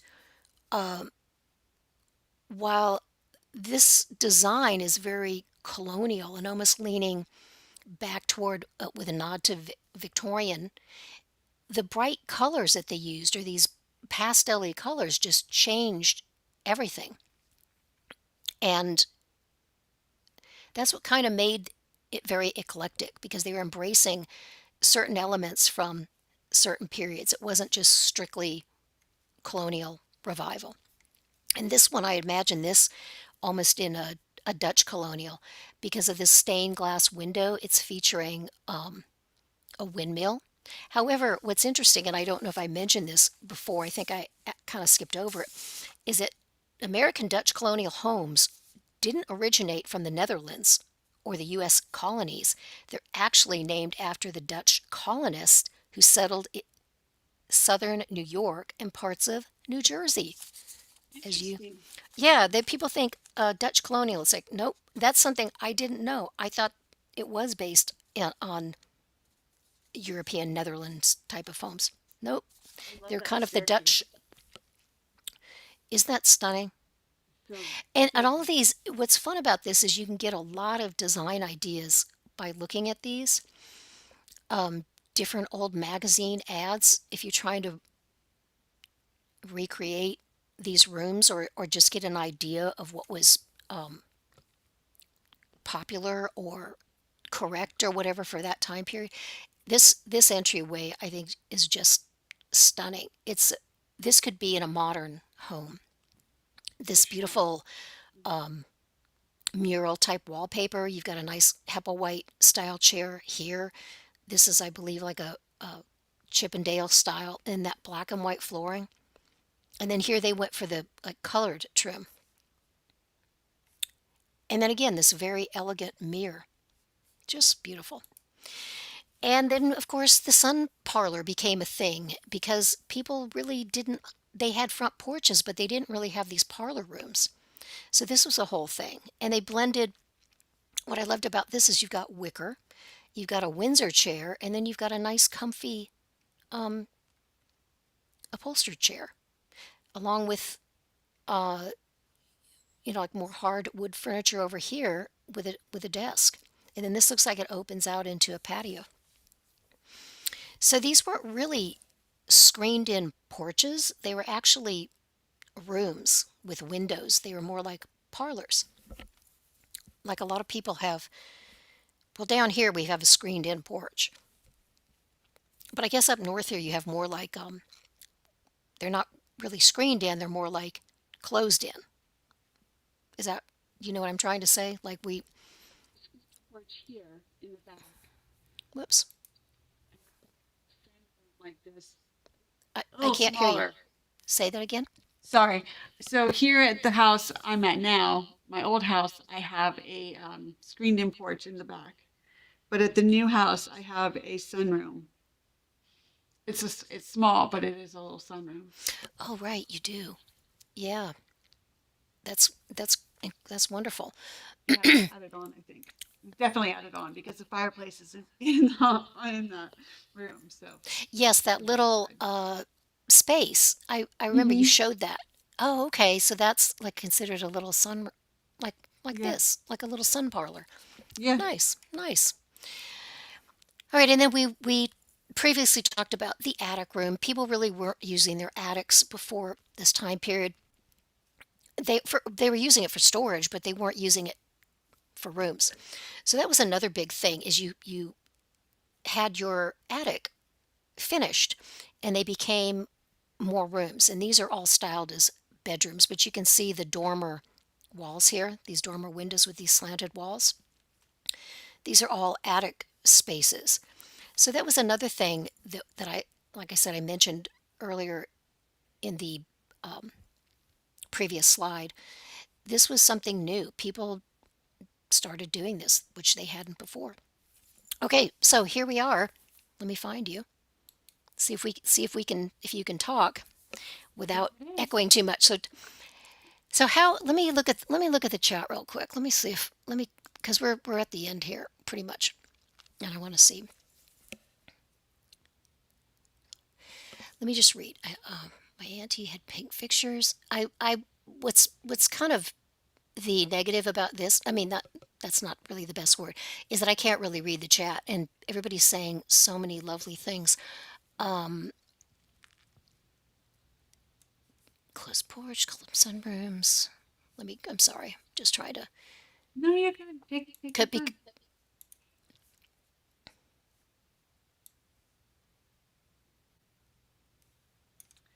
call them some. Okay, so the reason I landed on this slide. Let me go back up and get it. Here we go.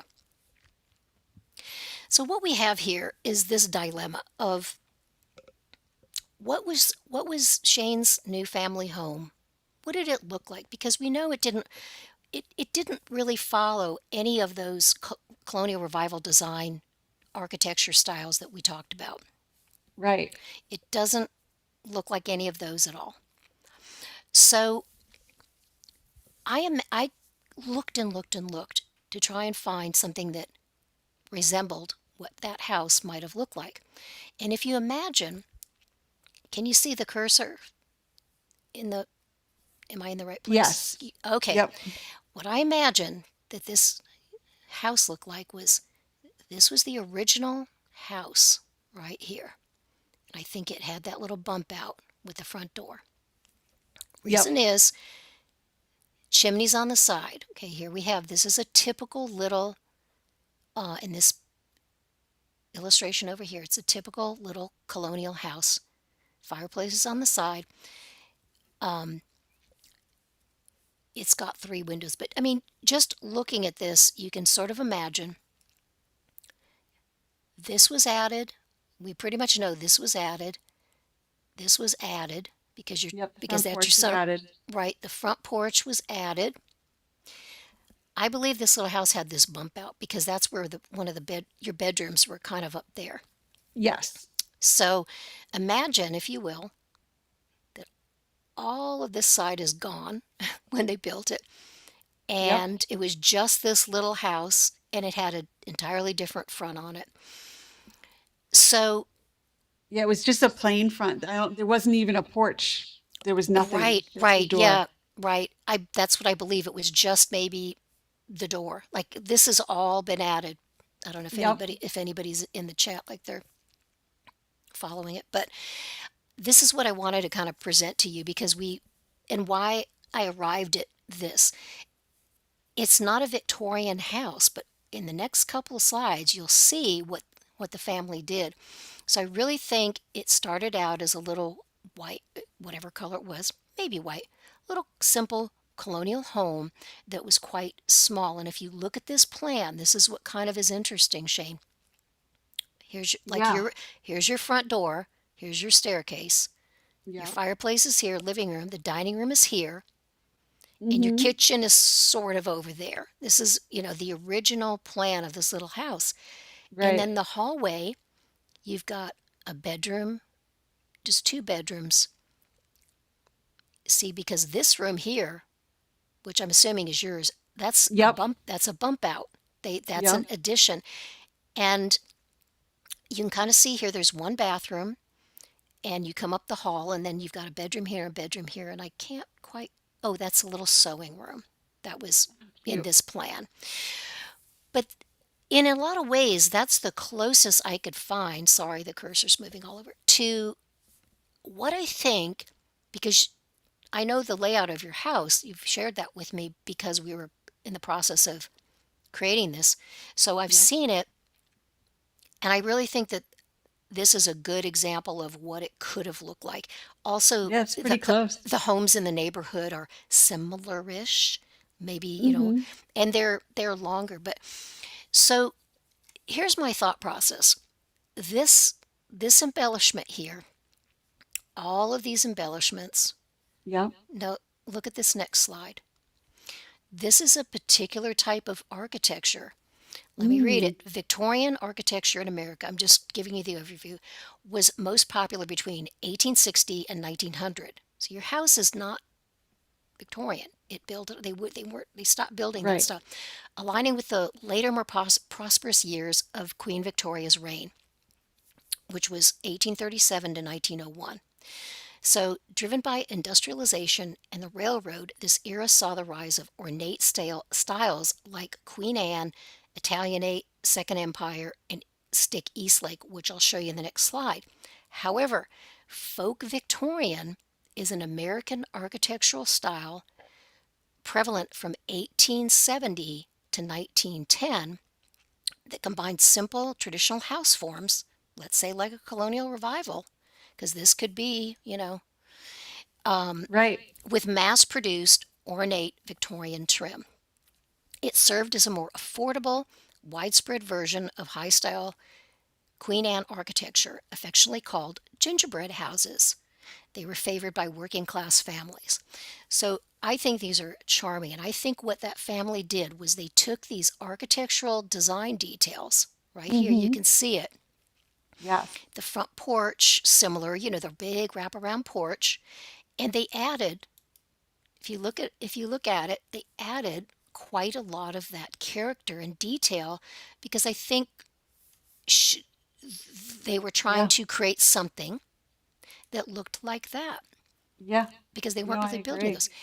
Yeah, so that's how I arrived at all of that. But just for contrast, let me show you. These are true Victorian styles. The Queen Anne, the Stick East Lake, the Italianate, and the Second Empire. And you can Oh, see wow. that your house doesn't really fall into any of those No, categories. it doesn't. And they really they stopped building these homes in even before 1920. They just weren't building these kind of homes. But the reason that huge move or switch to the colonial revival home, it was like anything. It was they were embracing it. It was the style wanted to get back to that. All of this sort of architecture, well, I think is absolutely beautiful, and you can probably find a lot of these examples in your area. Oh, yeah. They just weren't building them anymore. Yeah. So there you go. That's kind of what I thought. And of course, Yeah. the you've shown this picture, so we're not revealing anything new. No. But I think And this fence is very charming and yes. is a is more of a just an Americana kind of an addition. Yep. The But white picket fence. yep, and then back to square one. So you can put yourself back in there, and let me look at the chat, and you can just let's see. There we go. The porch is wonderful. There we are. Well, I hope that all made sense Yes. to No, it to did. It any was to, any- wonderful. to anybody watching. Excuse me. That And was that wonderful. and that maybe it gave you some design ideas as well Definitely inspired for sure. on what and also the you haven't shared. Excuse me. Let me cough. Hold on. Yeah. Go ahead. Cough. I muted myself, so hopefully you didn't hear it. We didn't hear it. Very good. So first of all, I want to say that I really appreciate you reaching out to me and saying, "Would you like to do this? This is what's happening in my life, and I'd really like to talk about it and chat about it and explore it a little bit." So that was a lot of fun that you reached Yeah. out to me and shared with me this whole journey. And then I got to thinking about it. Well, how can we pine pollen kill it? Yes, Jenny, it is that pine pollen. I'm reading the chat now in Yeah. YouTube. Um, and I was like, well, how can we put this all together? And what's also interesting is that the that woman, I think she had that same sense of she knew she had this colonial revival house because she said they Hmm. lived there for a really long time, but she really liked Victorian architecture as well. So she combined it. We're saying she, he, them, the family.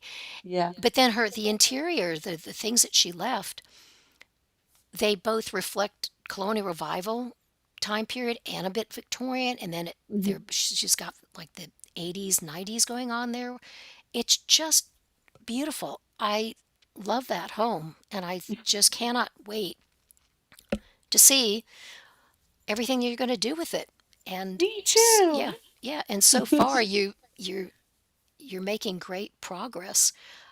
We're working on it. We are working on it. It's a lot. It's a lot. I mean, it didn't need a whole lot of work, but just certain things. I mean, and then certain things that just need to be updated, because she didn't even have cable in the house. So like, there was no Wi-Fi, there was no cable TV. She watched, I think she just watched VCRs and DVDs because I had to put cable lines in the house. Wow. Yeah. Well, Yeah, and then in I have to update the electric. That's happening tomorrow. So Yeah. And So there's you things all like that are going on. hold on. Yeah, and you don't hold on a second. I'm sorry. Yeah, we don't even know when she stopped living in the house. So, it could have been years ago. Well, maybe you do. I don't know. It was she Can you hear me? it was about it was by like a I guess like a year and a half. Okay. Well, Yeah, but she lived there for, that's where she lived because she had another house, but she lived, which is oh, absolutely right. amazing as well Oh, and yeah. even bigger, but she Yeah. lived in this one. That's a whole nother topic. Yeah. Because yes, this, I think you and your family are the perfect caretakers of this home. I think that it couldn't have gone to a better and more caring family. And You. yeah, I mean, I truly mean that. I'm not just saying that. And I think what's wonderful is that you are sharing what's comfortable for you, your Yeah. journey with this home. And I think that it's a really good, I don't want, I'm going to use the word because I really like it. It's wholesome. I think what Oh, it's really, what we're missing is a lot of just nice, wholesome YouTube channels or where people can yes, just I come agree.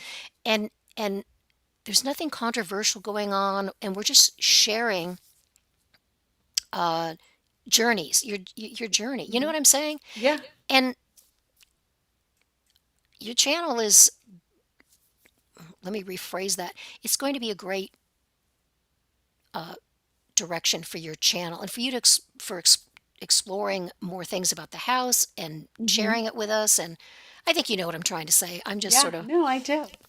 Yeah, and I think every, I'm excited to share like the journey and everything that we're doing, over there because it's fun. It's fun for me. I love doing it all, ripping out the carpets and whatever else needs to be done. I really enjoy it, so I just want to share it. exactly. Yeah. And what I think is lovely about that home too is that even though it, and you'll probably begin to show different parts when you feel comfortable. It has been Mhm. remodeled or added on to, we've said this before, added on to, remodeled, bumped out here, bumped out there, changed many, many times over the course of its life. Because think about it, it's over 100 years old. It was Oh built in yeah. 1920. Hmm. It, it's 106 years old, right? Right. Oh 120, yeah. 120. Wait a minute, is that right? 106. Yeah. Another 6 years old. Yeah. So many. It's been through a lot, and it's going to have its second life with a whole new family in it. Because didn't you say they lived there for the They kids lived there for for like a years and long time. years? Yeah, they raised their kids there. They had 6 kids, and they raised their kids there. Yeah, and their kids are like in what, like in their 60s? 60s, I think. Yeah. Yeah, so think about that. They probably weren't the original owner then. Probably not. Maybe. I mean, because yeah, I doubt it. I'm not sure. No, She because the was, woman is, well, she's not 100. She wasn't over 100 years old. no, she Let's was put in it her that way.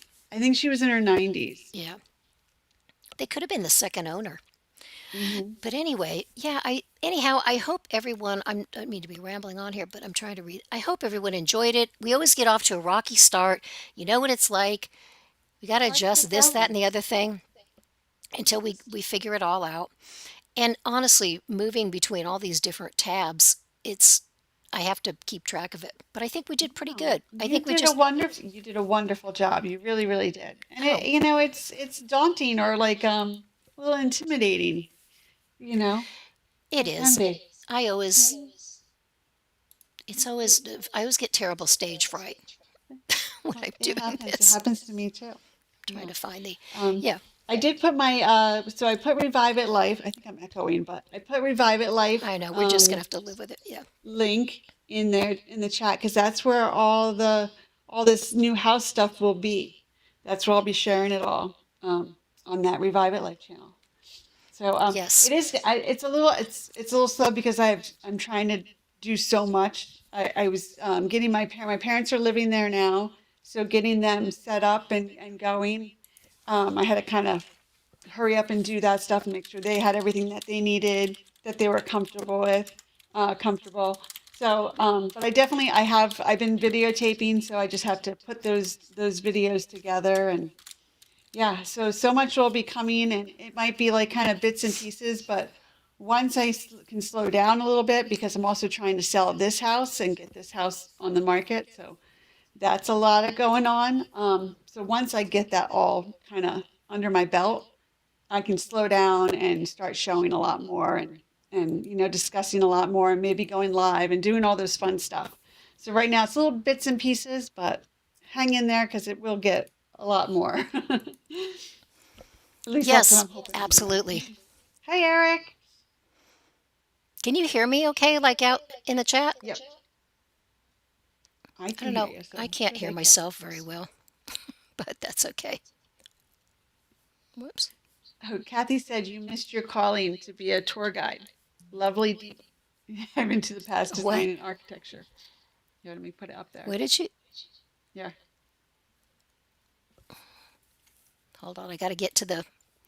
You missed I your put it up calling. on I put it on the screen. You missed your calling. Not too late to be a tour guide. Lovely deep dive into the past of design and architecture. Oh, thank you so Yeah. much. If anybody, I think most of the people, first of all, y'all can hear me in the chat, right? Because I can't. Yes. Okay. First of all, what was I going to say?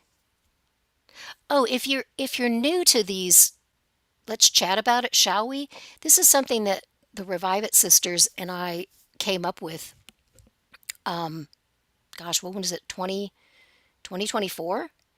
Hmm. Something like that. So we've done Something like that. four previous ones, and this is the fifth. And I hope there'll be more. We'll see how we go. But um, I always find them very interesting and informative, for sure. well, thank you. Yeah, well, and down the road, I'm sure we'll come up with all different topics as we go. Hmm. But so I guess I just wanted to say that. So this isn't something that somebody said they should do XYZ. It's like I don't know. I appreciate that y'all appreciate it, but I get terrible stage fright, and I say this every time, and it's like this is not something that I'm a professional at. I'm just somebody that likes to do this, and I try and make it as interesting as possible.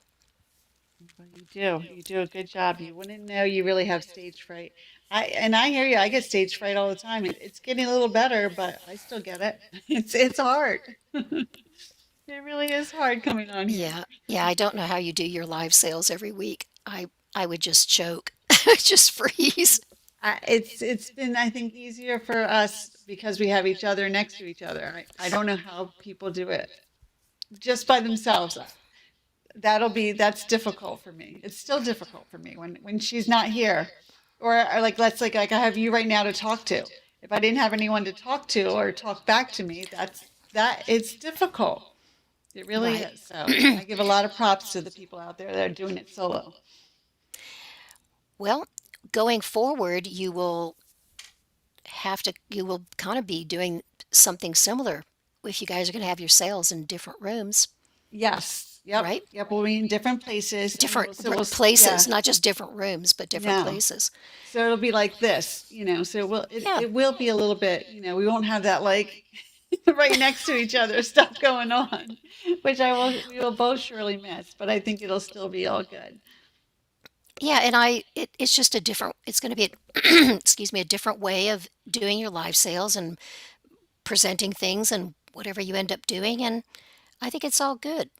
I'm super excited to see your whatever you're going to. Excuse me. Hold on. Yep. Kathy, I would love to do. What? We always talk about me and Heather. We always talk about doing a meetup. We think that would be so much fun, and hopefully one day we will somehow have a meetup I with know everybody. it's just too bad we're all scattered all over the United States. Hmm. At least I'm on the East Coast here, or many of us are on the East Coast or in the Midwest. I know a lot of people are out on in California and different, you know, Yeah. out west states. We'll see. But you never, yeah, you never know. You get those big like vendor events or antique shows or things like that, and everybody can just kind of get there, and we have a dinner or meet up, and I don't know. It could definitely happen somehow. It can be organized Yep. at some point. Yeah, there's other things that are priorities right now for you and your family for sure. Yeah. Yeah. So, and Heather too.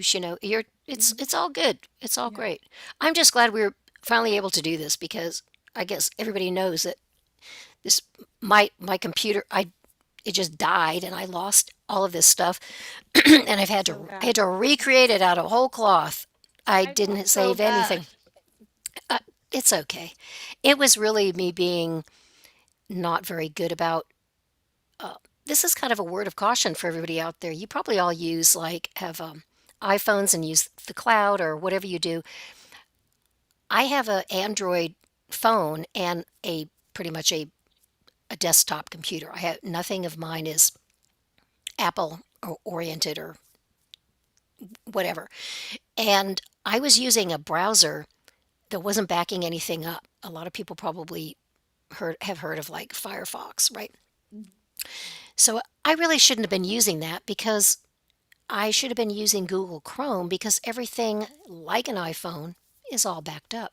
So Yeah. anything I do on my computer now, it pretty much goes into OneDrive and it's in a cloud. So I won't lose anything anymore. Yeah. Everything, even documents. So it was a big learning lesson for me. And as far as I know, I'll never recover that hard drive because it's probably going to be too expensive to do that, the old one. So Yeah. whatever is gone, it's gone. And I did back up a lot of it, but not everything. And it's just stuff anyway. The really important things were not on there. Well, that's good. So, but anywho, well, Yeah. what else? Do you have anything else to say? Does anybody else have any questions? Anything else? I don't know. So I'm we trying to. don't, as far as like show our sales go, we have to put our sales on hold because I'm trying to get this house ready for sale, like I said. So I'm trying to pack up some stuff and move some stuff over so it looks a little bit less cluttered. I love the clutter and I love all the stuff I've collected, but I don't think that might not sell very well. So I have to kind of declutter my room. So that's what's going on with me and Heather. So we won't be doing any sales. Hopefully once I get this house up on the market, then maybe I can do some sales because I still have that stuff I'd like to sell. Um, so I'm hoping to do that. We'll see. But we will be doing sales. Like we're not done. We're not done selling. Right, We will be doing exactly. sales. Yeah. Especially when we move apart, we'll be getting back together on our normal nights, Tuesdays at 6:15 to do those sales again. So I just hope you all just hang in there with us and be patient. We will continue to try to put out content. I know Heather's been doing some stuff. She's been getting out there, and so she's super excited about that kind of stuff. So we'll definitely keep sharing.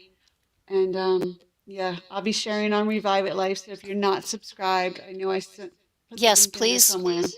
go Please subscribe subscribe. to. Yeah, so it's been fun. So we'll keep on putting those out there. But Yeah, it's just a yeah, transition period. Nobody's going anywhere.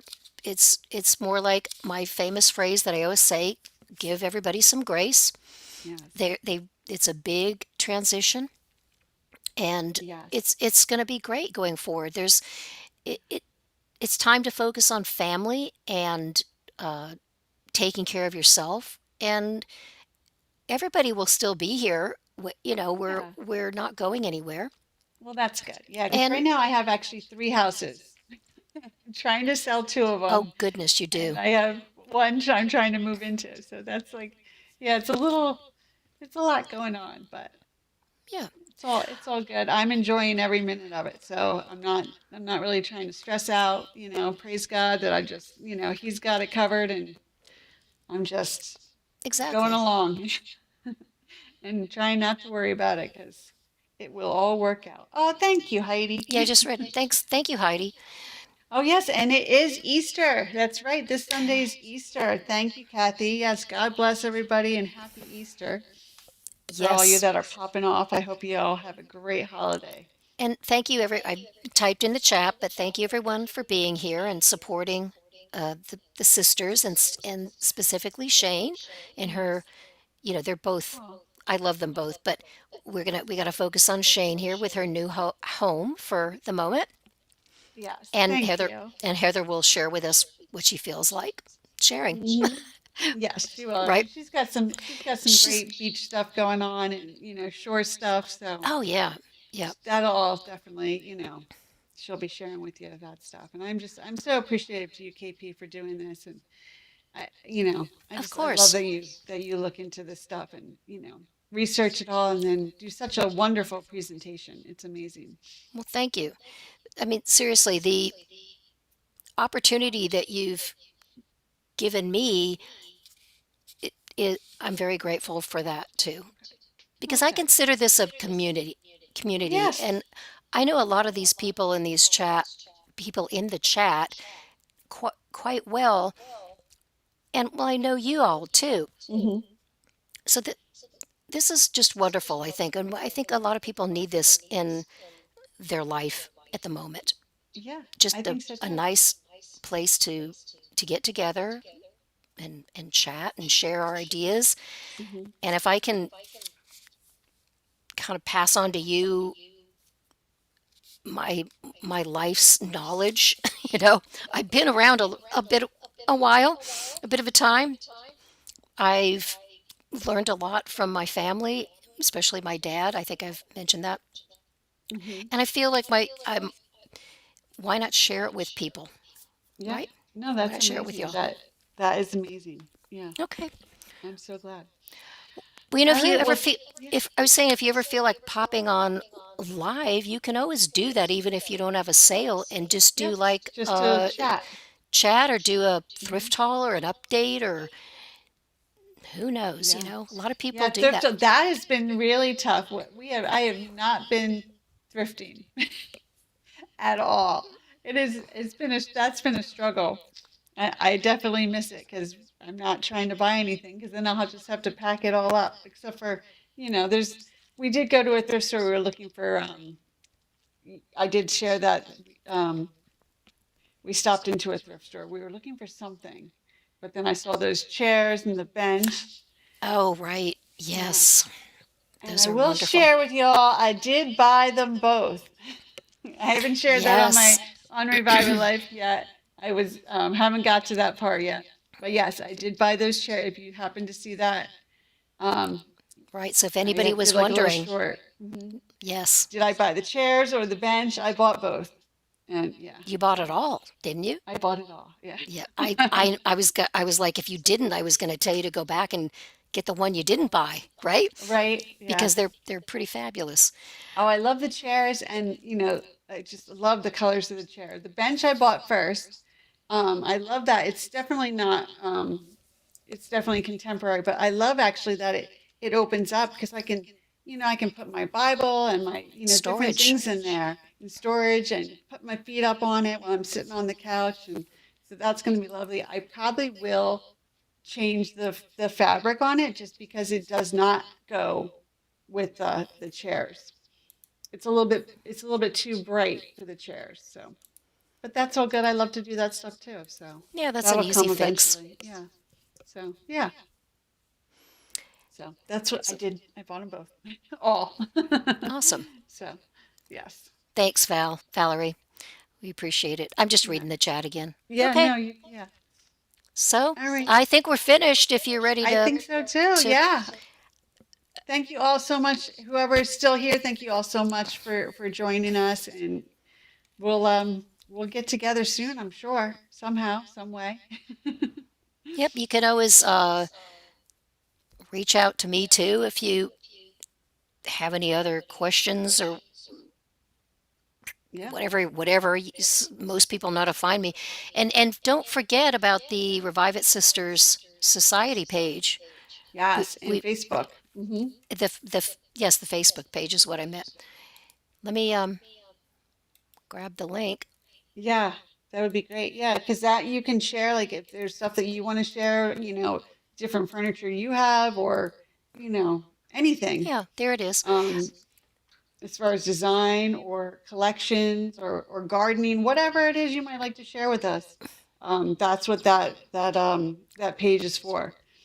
Absolutely. That's what I was going to say is that, you know, since this things are going to be few and far between or scattered a little bit, Hmm. it's if you want to share something that's like Shane just said, go over there and you join and Shane will approve you Hmm. and just post photos, post anything you'd like, tell us you got a good recipe you like, I don't know, post it. Yeah, You want to talk about absolutely. what you did for Easter, what just different things. It's a community over there as well. And it isn't just about, you know, The showing things that what we sell and yeah, exactly. That's what I was going to it's say. yeah. It isn't just about that. So there's lots of ways to stay in touch with everybody Hmm. and Yeah, and that's keep why it we set it up specifically for that reason, so you guys could share with each other. exactly. All right. Well, I hope you don't overdo it. I'm trying not to. Renovating your house, I am really trying not to. and Yes, look forward to um, seeing what you are going to share with us in yes. whenever you have time. I definitely will be sharing a lot more as I go. Mm, So yeah, I'm excited to do okay. that. And I hope you all have a happy Easter. And again, thank you so much Yes. for being here and God bless. All Good right. night, Bye, y'all. everyone. Thanks a lot for being here. Lots of love. Bye for now.